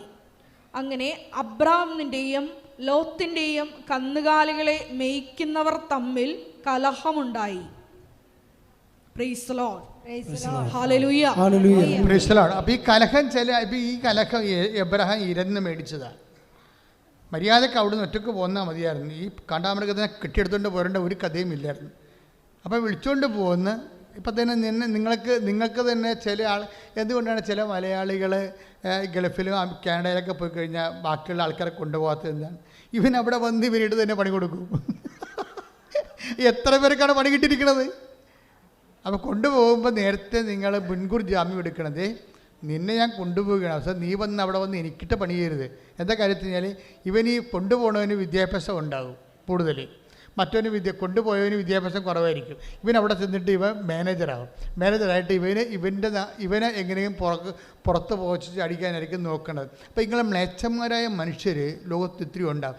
ലോത്തുമാരുടെ എണ്ണം കൂടുതലാണ്. അപ്പോൾ ചില സമയത്ത് നമ്മൾ ശ്രദ്ധിക്കേണ്ട കാര്യം വെച്ച് കഴിഞ്ഞാൽ ഈ ദൈവം നിന്നോട് വരാൻ പറയുമ്പോൾ നീ ആണ് വരേണ്ടത്. പിന്നെ ദൈവത്തെ നിരക്കാത്തവരെ വലിച്ചു കയറ്റി നിൻ്റെ കൂടെ കൊണ്ടു നിർത്തരുത്. എന്ന് വെച്ചാൽ നിന്നെ ദൈവത്തിൽ നിന്ന്, അതിൻ്റെ അർത്ഥം എന്താണെന്ന് വെച്ച് കഴിഞ്ഞാൽ സഹോദരനെ സ്നേഹിക്കേണ്ടെന്നല്ല, നിന്നെ ദൈവത്തിൽ നിന്ന് പിന്തിരിപ്പിക്കാൻ സാധ്യതയുള്ളവരെ. ഇപ്പോൾ കഴിഞ്ഞ ദിവസം ഇന്നലെ ഒരു സാക്ഷ്യമുണ്ടായി. കാര്യം അവന് ഇംഗ്ലണ്ടിൽ ഒരു പരിചയമില്ല, ഒരു പിടിപാടും ഇല്ല. അപ്പോൾ അവന് ഇംഗ്ലണ്ടിൽ പോകണം, അവന് വിസ എല്ലാം ഒക്കെയായി, പക്ഷെ താമസ സ്ഥലം ഒക്കെ ആയില്ല.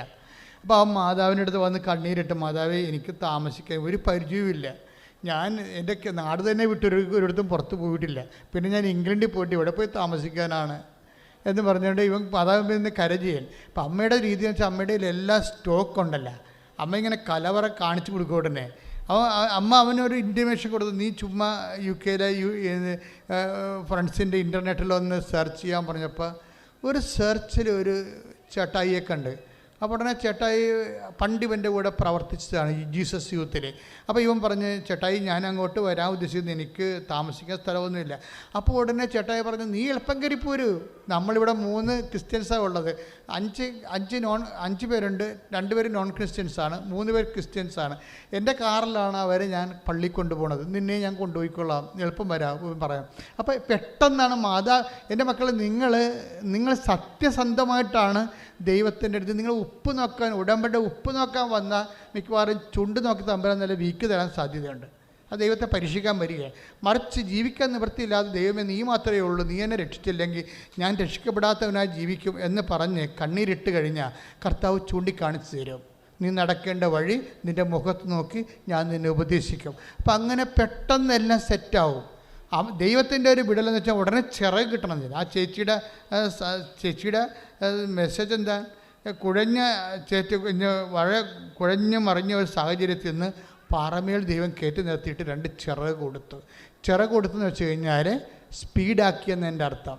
നിൻ്റെ ജീവിത പ്രശ്നങ്ങളെ പെട്ടെന്ന് സ്പീഡാക്കും. പക്ഷേ എങ്ങനെയാണ് സ്പീഡാകണത് അതറിയണം. വെറുതെ കുത്തിയിരുന്ന സ്പീഡാകത്തില്ല. 7-24 വർക്ക് ചെയ്യണം. അവിടെ ദൈവവചനം കേൾക്കണം, പിന്നെന്താണ് അതനുസരിച്ച് ജീവിക്കണം. അപ്പോഴേ പാറമേൽ തൻ്റെ ഭവനം പണി ചെയ്ത ബുദ്ധിമാനായ മനുഷ്യ തുല്യനാണ്. അതായത് ടാപ്പിംഗ് ഓഫ് ഗ്രേസ് ഒരു ഇൻ്റലക്ച്വൽ ബിസിനസ്സാണ്, മനസ്സിലായോ? ടാപ്പിംഗ് ഓഫ് ഗ്രേസ്, കൃപ ടാപ്പ് ചെയ്യുക. ടാപ്പ് ചെയ്യുമ്പോൾ നിങ്ങൾക്ക് മനസ്സിലാവില്ല, റബ്ബർ ടാപ്പിംഗ്, ചറമ ഊറ്റിയെടുക്കുക എന്നാണ് പരിപാടി. അതുപോലെ നമ്മൾ ഉടമ്പടിയിൽ ഗ്രേസ് ടാപ്പിംഗാണ് നടക്കുന്നത്, കൃപ കളക്ട് ചെയ്യണതാണ്.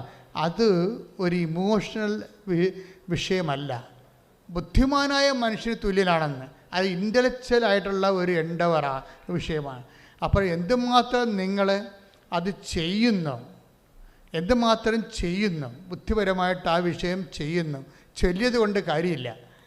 അപ്പോൾ എന്തുമാത്രം ചെയ്യുന്നു അതനുസരിച്ച് കൊണ്ട് നിങ്ങളുടെ ഗ്രേസ് കലിബർ വർദ്ധിച്ചുകൊണ്ടിരിക്കും. ശ്രുതികട്ടെ ഹല്ലേലൂയ. സിമ്പിളല്ലേ? ഉടമ്പടിയിൽ നമ്മളിപ്പോൾ കാത്തലിക്സിന് അറിയണമെങ്കിൽ അറിയാം, നമ്മൾ വേദപാഠത്തിൽ പഠിച്ച കാരുണ്യപ്രവൃത്തികളേ ഉള്ളൂ, വേറെ ഒന്നുമില്ല. ഇന്നത് എക്സ്ട്രാ ആയിട്ട് വല്ലതും ഉണ്ടോ? ഒരു ദുർവഹമായ ചുമടുകൾ മാതാവ് നിങ്ങളുടെ പെടലേക്ക് ഇട്ട് വെച്ചിട്ടില്ല. ഒരു ക്രിസ്ത്യാനി എന്ന രീതിയിൽ അവൻ ഈ ഭൂമി ജീവിക്കുമ്പോൾ കാരുണ്യപ്രവൃത്തികൾ ചെയ്യണം, രോഗികളെ സന്ദർശിക്കണം. ക്ലിയർ അല്ലേ? കർത്താവിൻ്റെ ഭാഷ പറഞ്ഞ് അത് ബന്ധുക്കളല്ല, ഒരു ബന്ധമില്ലാത്ത ആൾക്കാരെയാണ് കൂടുതൽ സന്ധിക്കേണ്ടത്. പിന്നെ അവരാരും സന്ധിക്കും? ഓരോരുത്തരും അവരുടെ ബന്ധുക്കളെ മാത്രം സന്ധിച്ചു കഴിഞ്ഞാൽ അത് മാനുഷികമാണ്. ഇപ്പം ചില വിശ്വാസങ്ങളിൽ അവരുടെ സഹോദരന്മാരോട് മാത്രമല്ല അവർക്ക് കൂറുള്ളൂ, സ്നേഹമുള്ളൂ. പക്ഷേ ക്രിസ്ത്യാനിറ്റി അങ്ങനെയല്ല, ശത്രുവിനോടും കൂറ് കാണിക്കണം. അതാണ് ദൈവികത എന്ന് പറയണത്. അപ്പോൾ നമ്മളെ സംബന്ധിച്ചിടത്തോളം വരുന്ന വിഷയം എന്ന് പറയുമ്പോൾ, നിങ്ങളെ സ്നേഹിക്കുന്നവരെ മാത്രം സ്നേഹിച്ചാൽ പ്രതിഫലത്തിൽ എന്താണ് അവകാശം? കർത്താവ് ചോദിക്കണില്ലേ, പ്രതിഫലത്തിൽ എന്താണ് അവകാശം?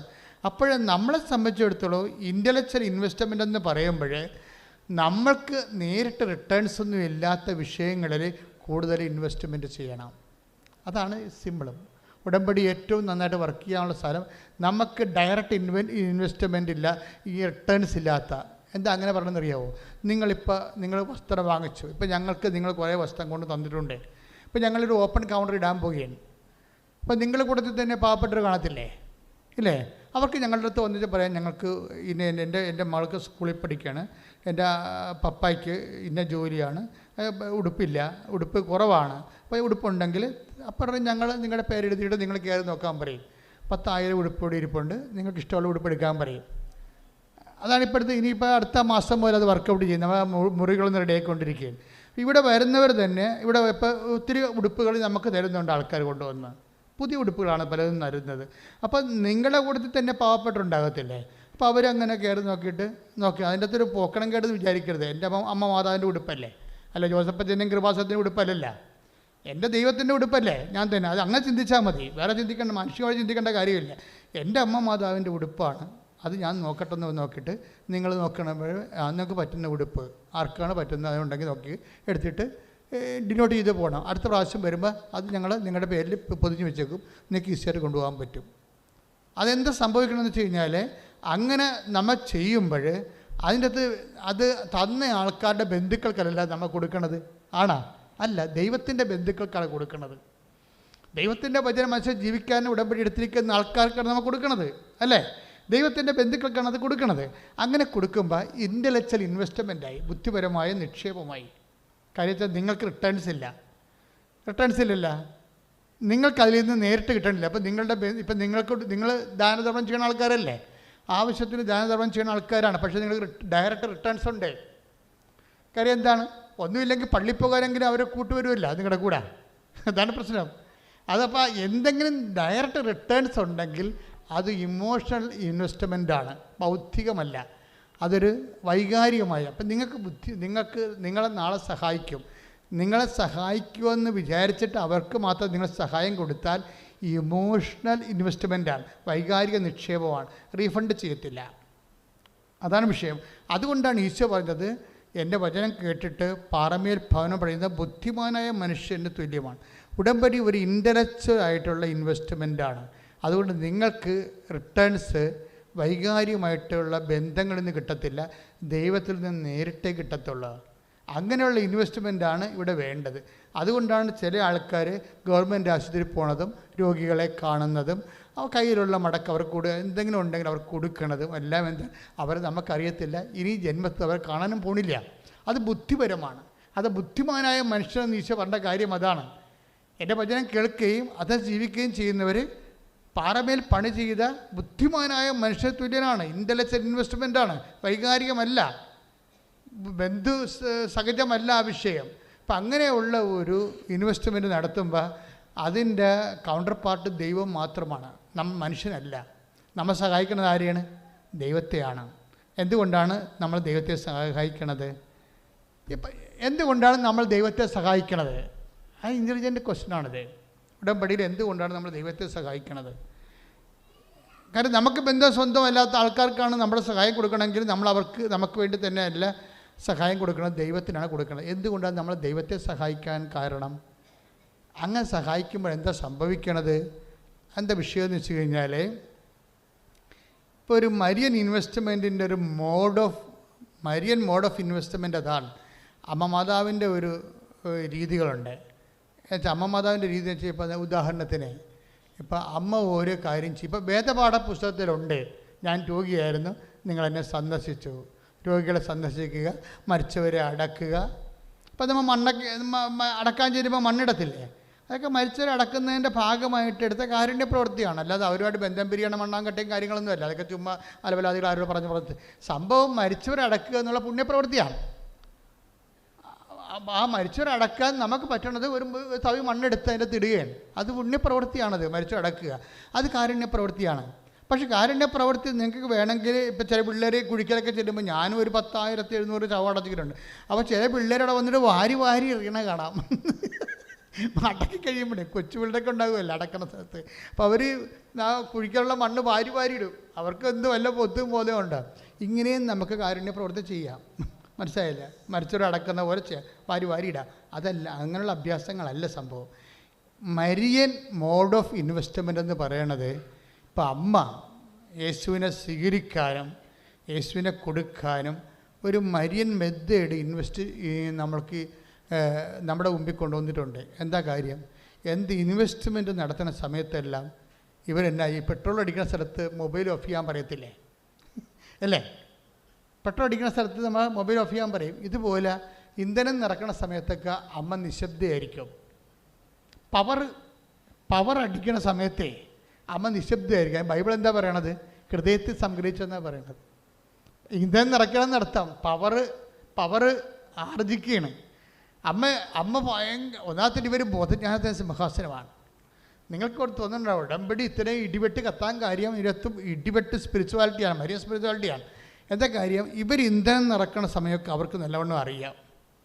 അവരവിടെ പിച്ചുമ്പയും പറഞ്ഞ് എന്നോട് അങ്ങനെ ചെയ്തില്ലേ, എന്നോട് പറഞ്ഞത് യാക്കോബിൻ്റെ ഗോത്രത്തിൽ വലിയവനായിരിക്കും, ദാവീദിനെ സിംഹാസനം തരും, ആനക്കൂനെന്നൊക്കെ പറഞ്ഞിട്ട് ഇപ്പോൾ കാര്യത്തൊടുത്താണല്ലോ കിട്ടിയത്. അങ്ങനെ ഡയലോഗ് ഒന്നും ഫിറ്റ് ചെയ്യാതെ മര്യാദയ്ക്ക് ഇന്ധനം ആ സമയത്ത് അപ്പൻ പറഞ്ഞ കാര്യങ്ങളും മൗനമായിട്ട് സ്നേഹത്തോടെ. ഇവിടെയാണ് പ്രോബ്ലം. കാറ്റക്കിസം പുസ്തകം വായിച്ചാൽ നമ്മളാരും വിശുദ്ധരാകത്തില്ല. മരിയം പുസ്തകം വായിക്കണം. കാറ്റക്കിസം പുസ്തകത്തിലെ കാരുണ്യ പ്രവൃത്തികൾ സാങ്കേതികമായിട്ടാണ് കിടക്കുന്നത്. പക്ഷേ മരിയം പുസ്തകത്തിലെ അമ്മ ഇതെങ്ങനെ ചെയ്തത്?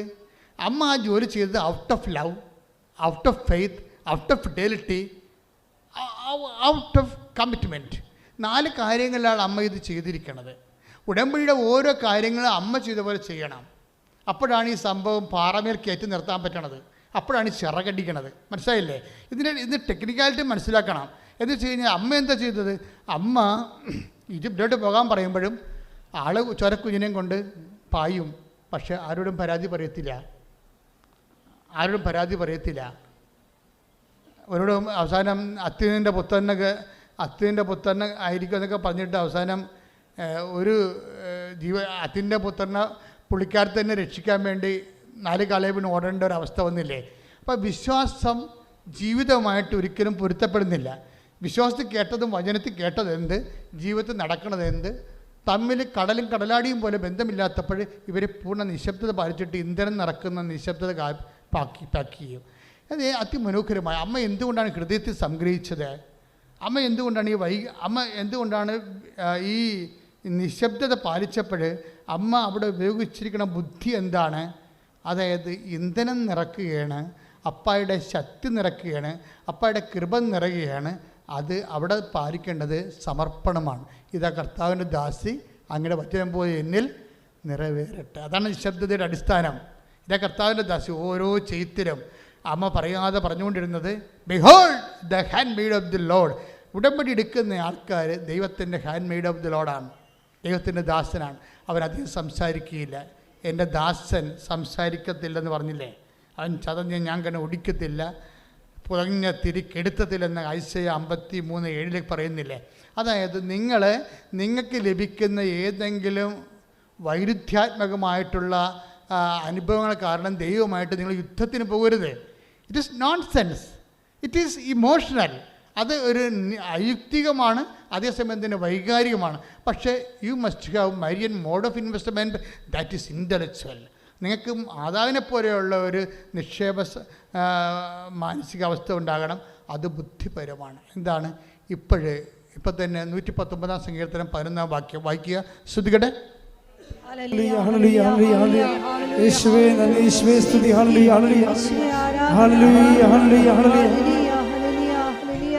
119 സങ്കീർത്തനം 11 തിരുവചനം. അങ്ങേക്കെതിരായി പാപം ചെയ്യാതിരിക്കേണ്ടതിന്, അങ്ങേക്കെതിരെ പാപം ചെയ്യാതിരിക്കേണ്ടതിന് ഞാൻ അങ്ങയുടെ വചനം ഹൃദയത്തിൽ സൂക്ഷിച്ചിരിക്കുന്നു. അതാ സംഭവം. അതായത് ദൈവം പറഞ്ഞ ഓരോ വചനവും ജീവിതത്തിൽ നടക്കാതെ വരുമ്പോൾ അത് ഹൃദയത്തിൽ സൂക്ഷിക്കാനുള്ളതാണ്. അല്ല പിച്ചുമ്പയും പറഞ്ഞ് എന്നോട് അങ്ങനെയല്ല പറഞ്ഞത്, ഇങ്ങനെയല്ല പറഞ്ഞത്, അവ യാക്കോബിൻ്റെ ഗോത്ര വലിയവനായിരിക്കും എന്ന് പറഞ്ഞല്ല, ദാവീദിൻ്റെ സിംഹാസനത്തിലാവെന്ന് പറഞ്ഞല്ല, എന്നിട്ട് ചാണാത്തൊടുത്തിലല്ല വന്ന് കിടക്കണത്. ഇങ്ങനെയൊന്ന് ഡയലോഗ് വന്ന് ഇമോഷണൽ വിഷയമാണ്. അങ്ങനെയല്ല, അത് ഇൻ്റലിജൻ്റായിട്ടാണ് ചെയ്യേണ്ടത്. എന്താ കാര്യം? ഒന്നുകൂടി വായിച്ചാൽ വചനം. അങ്ങേക്കെതിരെ പാപം ചെയ്യാതിരിക്കേണ്ടതിന്. ഇങ്ങനെയുള്ള വിഷയങ്ങളെല്ലാം ദൈവത്തിനെതിരെ പാപം ചെയ്യാനുള്ള സാധ്യതയുണ്ട്. കാര്യം ദൈവം പറഞ്ഞതും നമുക്ക് സംഭവിക്കണം തമ്മിൽ രാത്രിയും പകലും പോലും വ്യത്യാസം ഉണ്ടാകുമ്പോൾ നമ്മൾ ദൈവത്തിനെതിരെ പിറുപിറുക്കാൻ സാധ്യതയുണ്ട്, പാപം ചെയ്യാൻ സാധ്യതയുണ്ട്. അതുകൊണ്ടാണ് സങ്കീർത്തനം 119:11 പറയണത്. പറഞ്ഞോളൂ. ഞാൻ അങ്ങയുടെ വചനം പറഞ്ഞ ഞാൻ അങ്ങയുടെ വചനം ഹൃദയത്തിൽ സൂക്ഷിച്ചിരിക്കുന്നു. ഹൃദയത്തിൽ സംഗ്രഹിച്ചെന്നാ പറയണതേ. അതാ പക്ഷേ 2:19, 2:52 ലൂക്കാന്റെ സുവിശേഷം. മേരി എല്ലാം ഹൃദയത്തിൽ സൂക്ഷിച്ചു. എന്തിനാണ് സൂക്ഷിച്ചത്? അങ്ങയ്ക്കെതിരെ പാപം ചെയ്യാതിരിക്കേണ്ടതിന്. എന്ന് പറഞ്ഞ് എന്റെ വിരുദ്ധ അനുഭവങ്ങളെ, വിശ്വാസ വിരുദ്ധ അനുഭവങ്ങളെ ഞാൻ ഹൃദയത്തിൽ സൂക്ഷിച്ചു. Next word of God, take it. പറഞ്ഞോളൂ അടുത്ത വചനം. കർത്താവേ അങ്ങ് വാഴ്ത്തപ്പെടട്ടെ. കർത്താവേ അങ്ങ് വാഴ്ത്തപ്പെടട്ടെ. അങ്ങയുടെ ചട്ടങ്ങൾ എന്നെ പഠിപ്പിക്കണമേ. അങ്ങയുടെ നാവിൽ നിന്ന് പുറപ്പെടുന്ന ശാസനങ്ങളെ എന്റെ അധരങ്ങൾ പ്രഘോഷിക്കും. Praise Lord. അപ്പൊ ഈ ഹൃദയത്തെ സൂക്ഷിക്കുക എന്ന് വെച്ച് കഴിഞ്ഞാൽ അതിൻ്റെ ഒരർത്ഥം അങ്ങയ്ക്കെതിരെ പാപം ചെയ്യാതിരിക്കുക കൂടിയാണ്. അതായത് പാപം ചെയ്യാനുള്ള സാധ്യതയുണ്ട്. കാര്യം ദൈവം നമുക്ക് തരുന്ന ഓഫറും നമ്മുടെ അനുഭവങ്ങളും തമ്മിൽ രാത്രിയും പകലും പോലെ വാളും പരിചയവും ഓങ്ങി നിൽക്കും. അപ്പോൾ ഹൃദയത്തിൽ സംഗ്രഹിക്കുകയാണ് അവിടെ ഉള്ളത്. അങ്ങനെ സംഭവിക്കണമെന്ന് വെച്ചാൽ നാക്കിട്ടടിക്കരുതെന്ന് അർത്ഥം. മനസ്സിലായ? നാട്ടുകാരെ വിളിച്ച് പറയരുത്. അതുപോലെ തന്നെ ഇപ്പോൾ ഒരു ഇഷ്യൂ ഒക്കെ ഉണ്ടാകുമ്പോൾ ഓരോരുത്തരും അങ്ങനെ പറഞ്ഞുകൊണ്ടിരിക്കത്തില്ലേ, അവരോട് അവരുടെ അഭിപ്രായങ്ങൾ തിരക്കി. ഇപ്പോൾ എന്തെങ്കിലും നിങ്ങളുടെ ജീവിതത്തിൽ സംഭവിക്കുമ്പോൾ നിങ്ങൾ ഉടനെ നിങ്ങളെ സപ്പോർട്ട് ചെയ്യാൻ പറ്റുന്ന ആൾക്കാരെ കണ്ടുപിടിച്ചിട്ട് തിരക്കി പിടിച്ച് അവർ മൊബൈലിൽ വിളിച്ചിട്ട് അവർ പറയണം. അപ്പോൾ അവർ പറയും, ഉള്ള നീയാടി വായിട്ട് കൊന്നും കേട്ട് കിടക്കുക, എൻ്റെ അടുത്താണ് ഈ നമ്പർ കാണിക്കണമെങ്കിൽ 8 2 പല്ലപ്പത്തേക്ക് താഴെ നമുക്കിവിടെ ഉപദേശം അതല്ലേ. ഇങ്ങനെയുള്ള പേപ്പട്ടികളുടെ വലിയൊരു ഉപദേശം ചോദിക്കുക. അതുകൊണ്ടാണ് അങ്ങയ്ക്കെതിരെ പാപം ചെയ്യാതിരിക്കേണ്ടതിന് ഞാൻ ഇങ്ങനെയുള്ള പേപ്പട്ടികളോട് സംസാരിക്കുന്നതിന് പകരം അങ്ങയുടെ വചനം എൻ്റെ ഹൃദയത്തെ സംഗ്രഹിച്ചു. That is Marian mode of investment. അതാണ് മാതാവ് ഇൻവെസ്റ്റ്മെൻറ്റ്. ഒരു കാര്യം വ്യക്തമാണ്, അതായത് ഒന്നുറങ്ങിക്കൊണ്ട് നേരെ വിളിക്കത്തില്ല. കർത്താവ് ഒരു വാക്ക് പറഞ്ഞിട്ടുണ്ടെങ്കിൽ അത് പാലിച്ചിരിക്കും.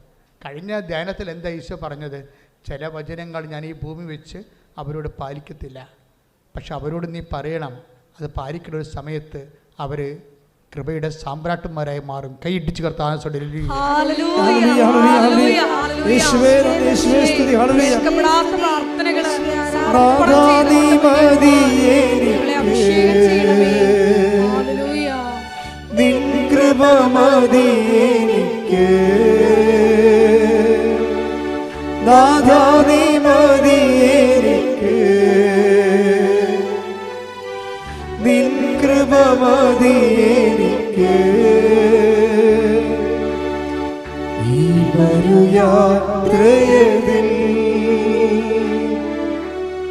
തിരുകൃപ മതി എനിക്ക്, ഈ യാത്രയിൽ തിരുകൃപ മതി എനിക്ക്. എല്ലാവരും എഴുന്നേൽക്കുക. രോഗസൗഖ്യ പ്രാർത്ഥനയുടെ സമയമാണ്.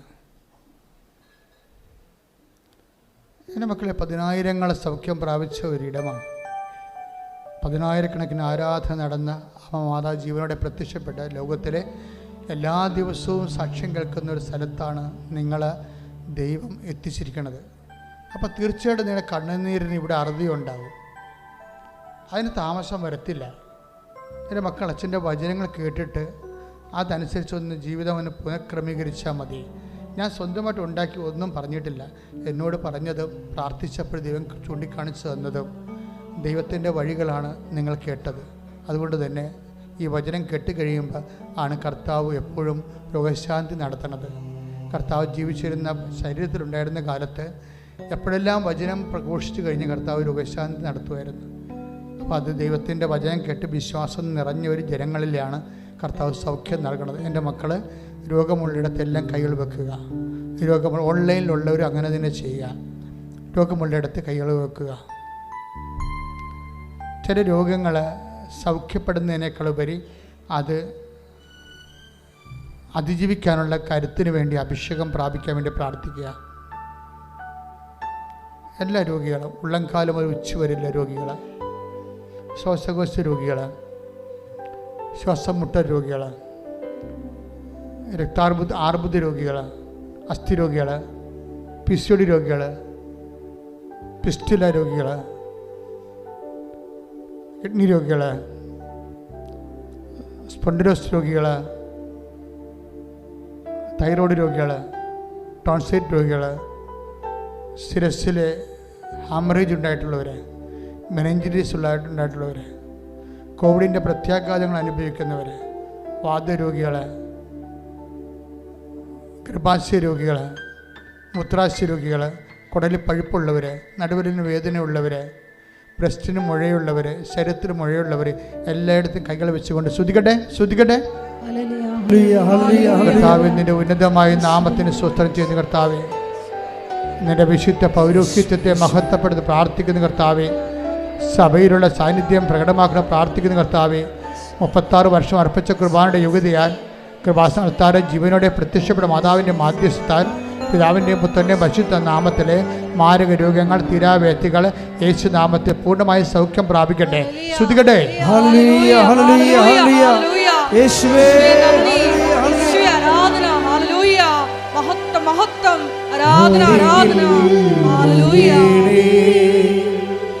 സദയം തുടരേ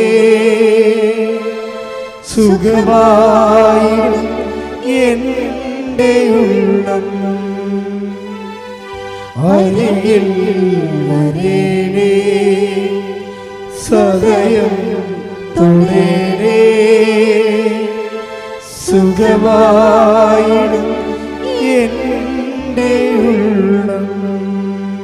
പരിശുദ്ധ പരമദിവ്യകാരുണ്യത്തിന് ആരാധനയും സ്തുതിയും പുകഴ്ചയും ഉണ്ടായിരിക്കട്ടെ. എൻ്റെ മക്കളെ, ഈ മണ്ണ് നിങ്ങളുടെ കണ്ണുനീര് ഏറ്റുവാങ്ങാൻ വേണ്ടി ദൈവം സൃഷ്ടിച്ചെടുത്തൊരു മണ്ണാണ്. എന്താ അങ്ങനെ പറയാൻ കാരണം എന്ന് വെച്ച് കഴിഞ്ഞാൽ, ഓരോ മനുഷ്യന്മാരും കണ്ണുനീർ തുടച്ച് സാക്ഷ്യം പറയുന്ന അത് കേൾക്കുമ്പോഴത്തേനൊക്കെ മനസ്സിലാകും മനുഷ്യൻ്റെ എല്ലാവിധ വേദനകളും. ഇപ്പോൾ നമ്മൾ പ്രാർത്ഥിക്കാൻ പോകുന്നത് ജോലിയില്ലാത്തവർക്ക്, സർവീസ് പ്രോബ്ലം ഉള്ളവർക്ക്, റവന്യൂ റിക്കവറി വരാൻ പോകുന്നവർക്ക്, അതുപോലെ തന്നെ യാത്രയിലാകാൻ പോകുന്നവർക്ക്, പരീക്ഷയിലാകാൻ പോകുന്നവർക്ക്, അങ്ങനെ ജോലി സംബന്ധമായ, വസ്തു സംബന്ധമായ, ജീവിത സംബന്ധമായ എല്ലാ കാര്യങ്ങളും, വീടില്ലാത്തവർക്ക്, അങ്ങനെ നിങ്ങളെ ബാധിക്കുന്ന എല്ലാ വിഷയങ്ങളും, ഉടമ്പടി നിങ്ങൾ വെച്ചിരിക്കുന്ന കാര്യങ്ങൾ, ഉടമ്പടി പുതുക്കാൻ പോകുന്ന കാര്യങ്ങളെല്ലാം കർത്താവിൻ്റെ ഇടിമിന്നൽ പോലെ ഇടപെടലുണ്ടായി നിങ്ങൾക്കെല്ലാം സാക്ഷ്യം പറയാൻ വേണ്ടി ശ്രുതിക്കട്ടെ.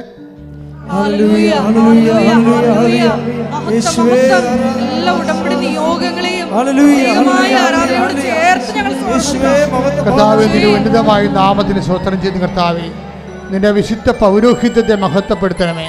സാമ്പത്തിക കടങ്ങൾ ഉൾപ്പെടെയുള്ള എല്ലാവിധ ജീവിത അവസ്ഥകളെ കർത്താവ്, ഭവനരഹിതർ, വീടില്ലാത്തവർ, വഴിയില്ലാത്തവർ, സ്വസ്ഥതയില്ലാത്തവർ, സമാധാനമില്ലാത്തവർ, ജോലി സ്ഥലത്ത് പ്രോബ്ലം ഉള്ളവർ, ജോലി നഷ്ടപ്പെട്ടവർ, കർത്താവെ പെൻഷൻ ലഭിക്കാത്തവർ, അങ്ങനെ പല തരത്തിലുള്ള വിഷമം അനുഭവിക്കുന്നവർ, പരീക്ഷ എഴുതിയിരിക്കുന്നവർ, തോറ്റവർ, പരീക്ഷ റിസൾട്ട് പ്രതീക്ഷിക്കുന്ന റീവാലുവേഷന് കൊടുത്തവർ, ഭാഗോടപടി നടക്കാത്തവർ, എൻ്റെ കർത്താവിൻ്റെ ഉന്നതമായ നാമത്തിൽ തീരാവേദികൾ, എല്ലാവിധ ജീവിത ദുരിതങ്ങൾ യേശു ക്രിസ്തു നാമം നിർവീര്യമാകട്ടെ.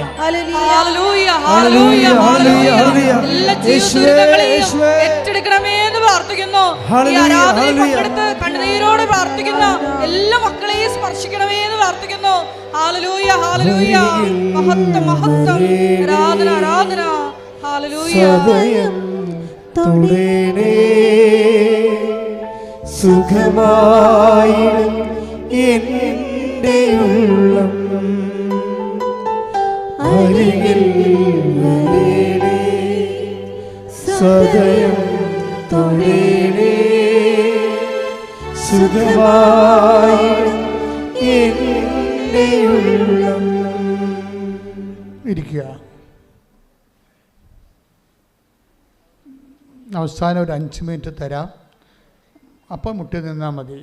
സമാപനാശീർവാദം മുമ്പ് എന്തെങ്കിലും വിഷയങ്ങൾ സ്വകാര്യമായി കർത്താവിൻ്റെ തിരുസന്നിധിയിൽ പ്രാർത്ഥിക്കാനുണ്ടെങ്കിൽ ആശീർവാദം മുമ്പുള്ള 5 മിനിറ്റ് തരും. ഇപ്പോൾ അറിയിപ്പാണ്. കൃപാസനത്തിൽ എല്ലാ ദിവസവും ഉടമ്പടി എടുക്കുവാനും ഉടമ്പടി പുതുക്കുവാനും സാക്ഷ്യം പറയുവാനുള്ള അവസരം ഉണ്ടായിരിക്കുന്നതാണ്. മുമ്പിൽ സമയമില്ലാത്ത എല്ലാ വിഷയങ്ങളും രേഖയുണ്ടെങ്കിൽ അച്ഛനവരെ കണ്ട് പ്രാർത്ഥിക്കാനും ബ്ലസ് ചെയ്യാനും അവസരമുണ്ടാകും. അപ്പോൾ നിങ്ങളുടെ വിഷയത്തിൻ്റെ എമർജൻസി കാണിക്കുന്ന രേഖ കൊണ്ടുവരണം. ഉടമ്പടി പുതുക്കിയതായിരിക്കുമോ അല്ലെങ്കിൽ ഉടമ്പടി എടുത്തതോ ആയിരിക്കണം.